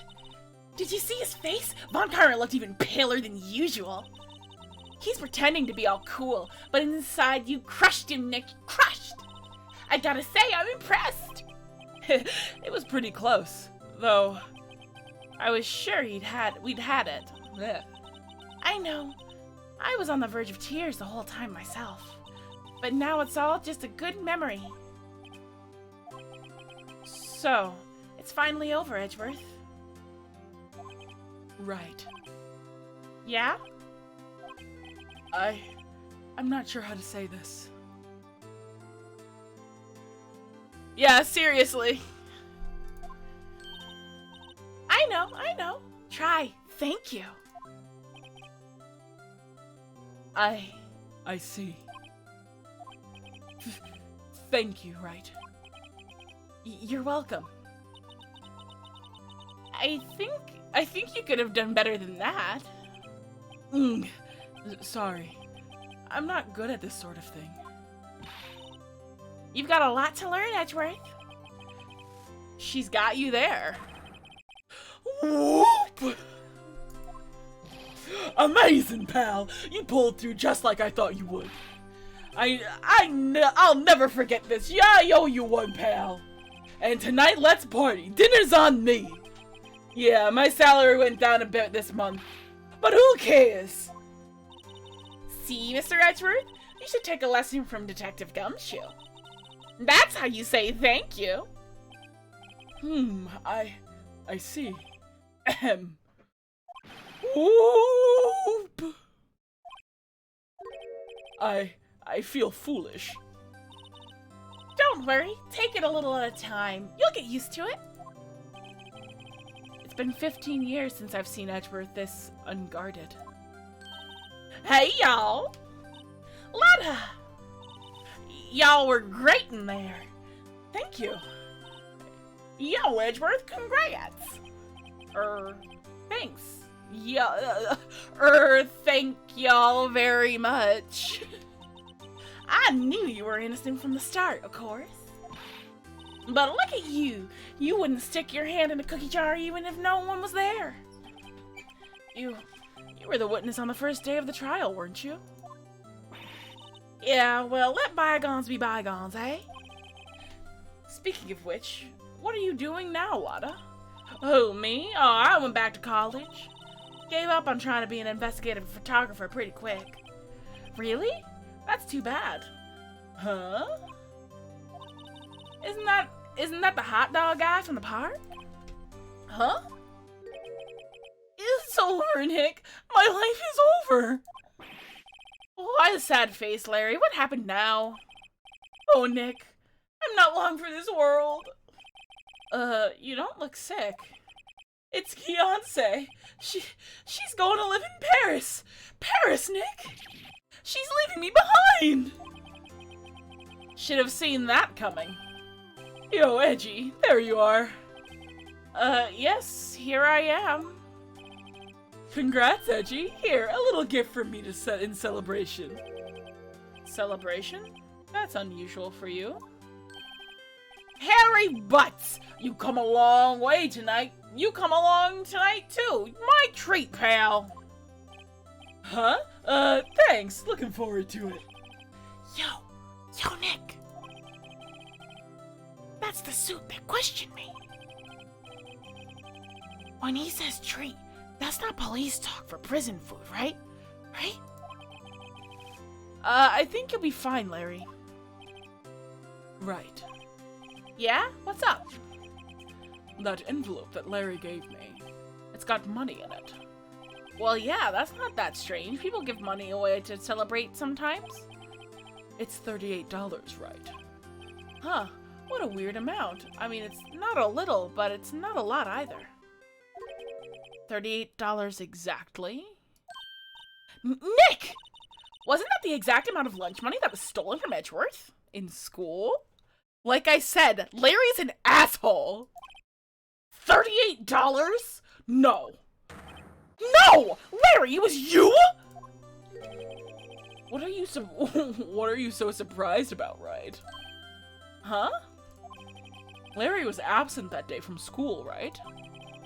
But that doesn't automatically rule him out as a suspect. What? Think back to that day 15 years ago. Larry took the day off, but he was bored, so he came back to school anyway. Then he saw the money lying there, and the rest is history. I knew I never was good at history. Well, it's like they give the money to the teacher each month, I guess, and that takes care of their food for the month. So he stole the money each week. Oh, okay, each week. He does smell bad. He's a stinky baby. Edgeworth, you didn't know, did you? I suspected. I just couldn't picture Larry protecting you like he did that day. Everyone else was saying you did it. The whole class was against you, remember? Yeah, too well. Right. You may not know this, but we used to have a saying back in the school. When something smells, it's usually the butts. I know. Really, Wright, I'm surprised you didn't figure it out. Well, this sure is an unexpected turn of events, eh? Edgeworth. Hmm? You should have told me! Now, Nick, it was 15 years ago. Don't you think the statute of limitations has run out, Mr. Edgeworth? I'd say so, yes. There you have it. Grrr. Where does that leave me? I became a defense attorney because of what you two did! Well, you have always been something of an insufferable emotionalist. yeah, And you get worked up too easily, too. death! The death sentence to both of you! Man, if only I had known, I'd have become a prosecutor! The same goes for me, only the other way around. For the longest time, I thought that I might have killed my own father. I thought that I might be a criminal. I became a prosecutor, in part, to punish myself. If I had known the truth, I might have become a defense attorney after all. Edgeworth. Want to switch, right? Hey, y'all, line up. I'll take a photo. Hey, photo time, let's go. After all that, dinner's on me. Detective Gumshoe took us out on the town last night. We celebrated Edgeworth's newfound freedom, even though Edgeworth himself was still in detention. That's kind of messed up.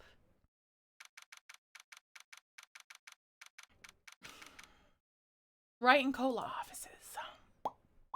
Yeah, the photo at the end is the best part. Well, I went a little overboard yesterday. My head hurts. Huh? It's still only 5 o'clock. Maybe I should go back to sleep. What's this? A letter?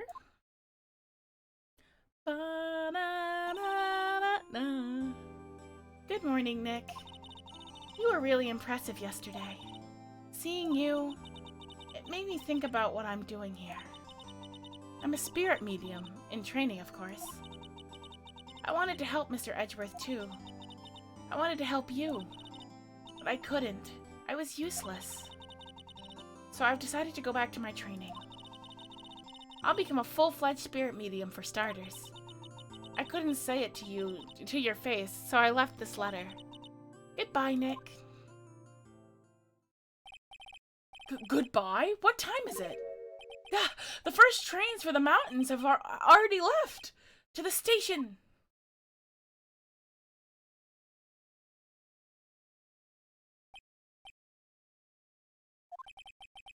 I guess I'm too late. Hey! Nick! Maya!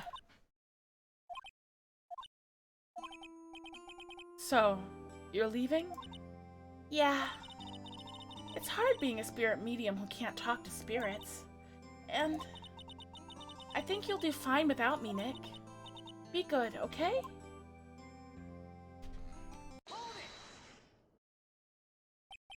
Wait. What?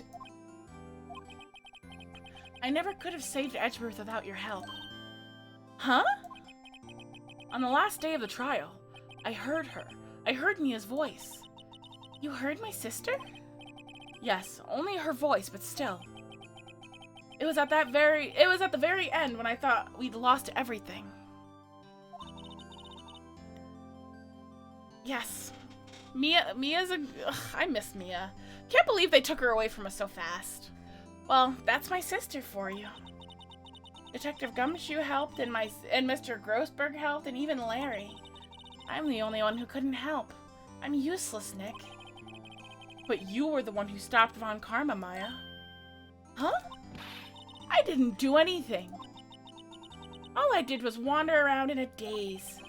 Sorry, but I have evidence that you helped. Evidence? Show Maya some evidence to cheer her up.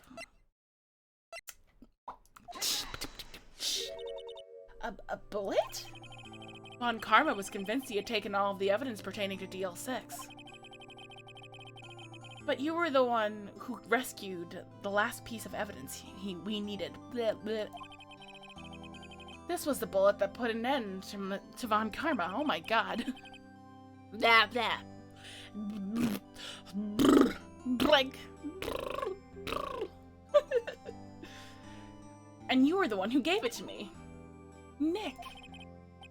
Thanks, Maya. I couldn't have done it without you. I'll be back soon. Huh? I'm going to complete my training and come back. Okay. I'll be waiting. Of course you will. You can't run the office by yourself. You're hopeless. I don't know about that. Choo-choo. So, this is it. See you soon, Maya.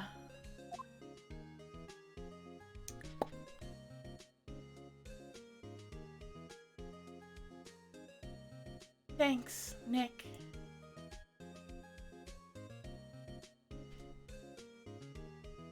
I will, and if it's already up, we will raid Nietters. And so my story ends. Time to turn a new page. And say goodbye to the novice defense attorney that I once was. Now a new story begins. With the same old crazy cast of characters. Time for the credits. The credits are actually interesting, so you have to watch them. Ha! Don't think you've graduated yet, amateur. Mr. Wright, perhaps you'd like to share... It goes on its own. So I'm gonna have trouble saying this.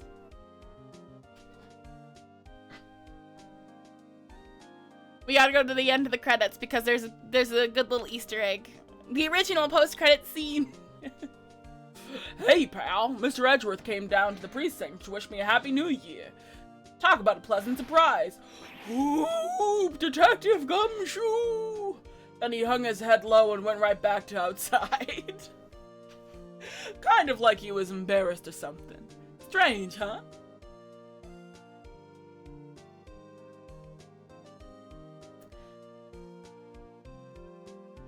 Yeah, they still have them. And it's funny because there's gonna be another set of credits after the next case. Huh? Nick? No, I haven't seen him lately. Who, me? I've been working at the cheese shop. That Missy is a nice lady, but she's not exactly what I call a cheap date. Huh? Oh, she's in Hawaii right now. Yeah. But yeah, the bonus case. There's gonna be a bonus case.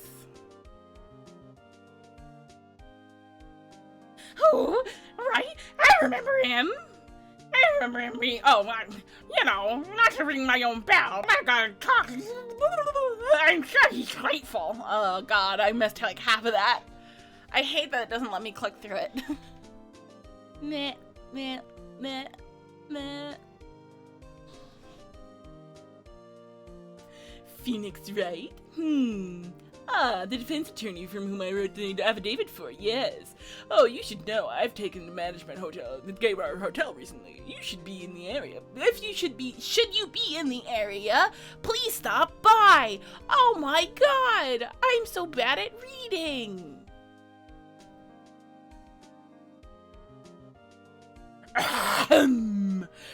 Oh, it's you, Mr. Wright. Oh, Mia's understudy, was he not? I wonder what he's doing. Haven't seen him of late. Ah, the days of my youth, like the scent of fresh lemons, you see.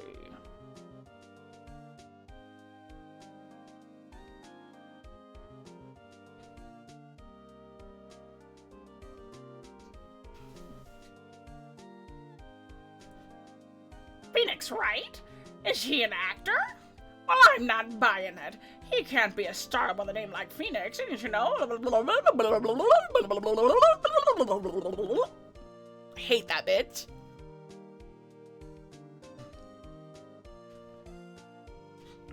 She talks too fast. I'm pleased to announce that The Pink Princess is a hit. I sure owe Mr. Wright a great deal. Oh, and I'm keeping my face out of the public eye until the show's over. I wouldn't want to ruin any kid's dreams, you know? He's such a big softie.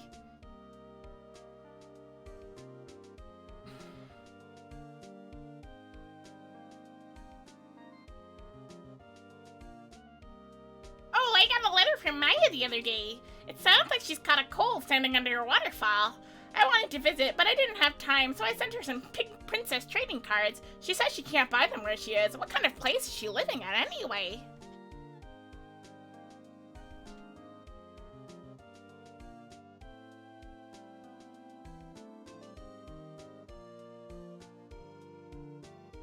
Right? Who's that? You wanna talk? Let's talk Pink Princess, alright? But, you know, I snuck into the studio the other day, and I saw her, the one inside the Pink Princess suit. Ugh, what a dog. It was kind of a shock for a boy of my tender age.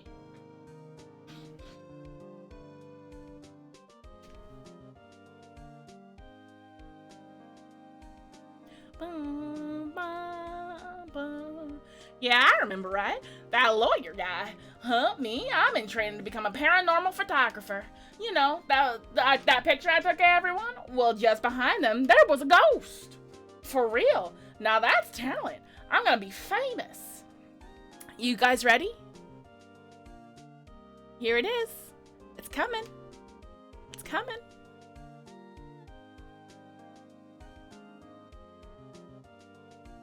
Aw, Mia.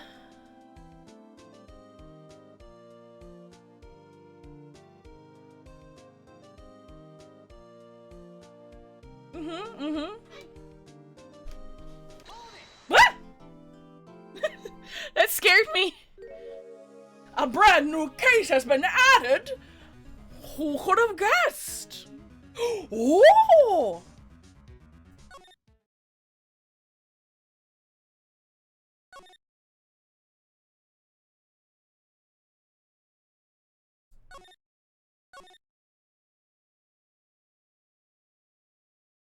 Yeah, it is the only one that doesn't have a turnabout.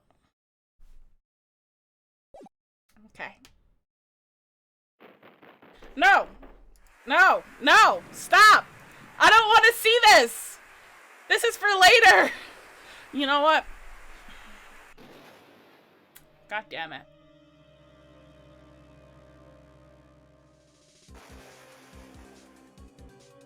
Now I have to wait. I just wanted to go to the intro. Look at the graphics!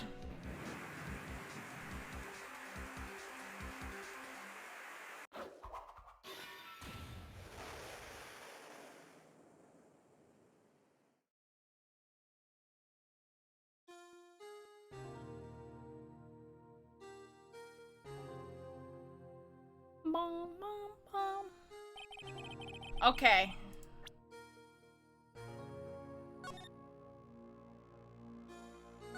We'll watch it again next time we stream. Okay. Just chatting button. Hi! Okay. Let's put this here. And let's see. Oh, Nyanners isn't streaming yet, so we can't raid Nyanners. Boo. I hope you all enjoyed the stream. the game in general. We finished it so fast. This is technically only the 5th stream. I guess it's because of the way that I did it, hours at a time. But yeah, I'm excited. We're gonna do the final case, and then we can do the second game. And we might take a break between the two, because it's a lot of talking. We can do a different game. As a matter of fact, yeah, the Switch just came. We can do Switch games on Saturday. We can pick one. Like we can pick one. I'll do a vote. It'll be fun. I don't have the switcher. Like I'm ordering a switcher for my monitor. It'll be here tomorrow. So I can do it. We can play Mario Kart. I'm going to do a subscribers email, and I'm gonna send out my Nintendo code to subscribers. So we can play together. It'll be fun. It's gonna be a great time. I hope you all have been enjoying the Phoenix Wright so far, though. I've had a lot of fun with the voices, even though I probably just blew out my voice screaming as Von Karma. oh God. Yes. And I'm also going to buy Animal Crossing and do Animal Crossing streams as well while I build my town, and I'll invite people, and it'll be fun. Yes. Okay, we can raid somebody. Let's see. Do you want to raid Zentreya? Oh, there's an art stream, Neon Beat. He does some art for VTubers. So we can do Zentreya or Neon Beat, or we can watch Takahata 101 playing WWE 2K19. Take care, Rubber Ducky.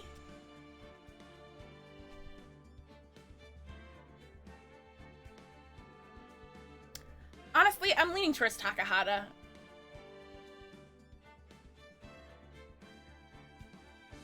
Okay, Zen. We'll do Zen.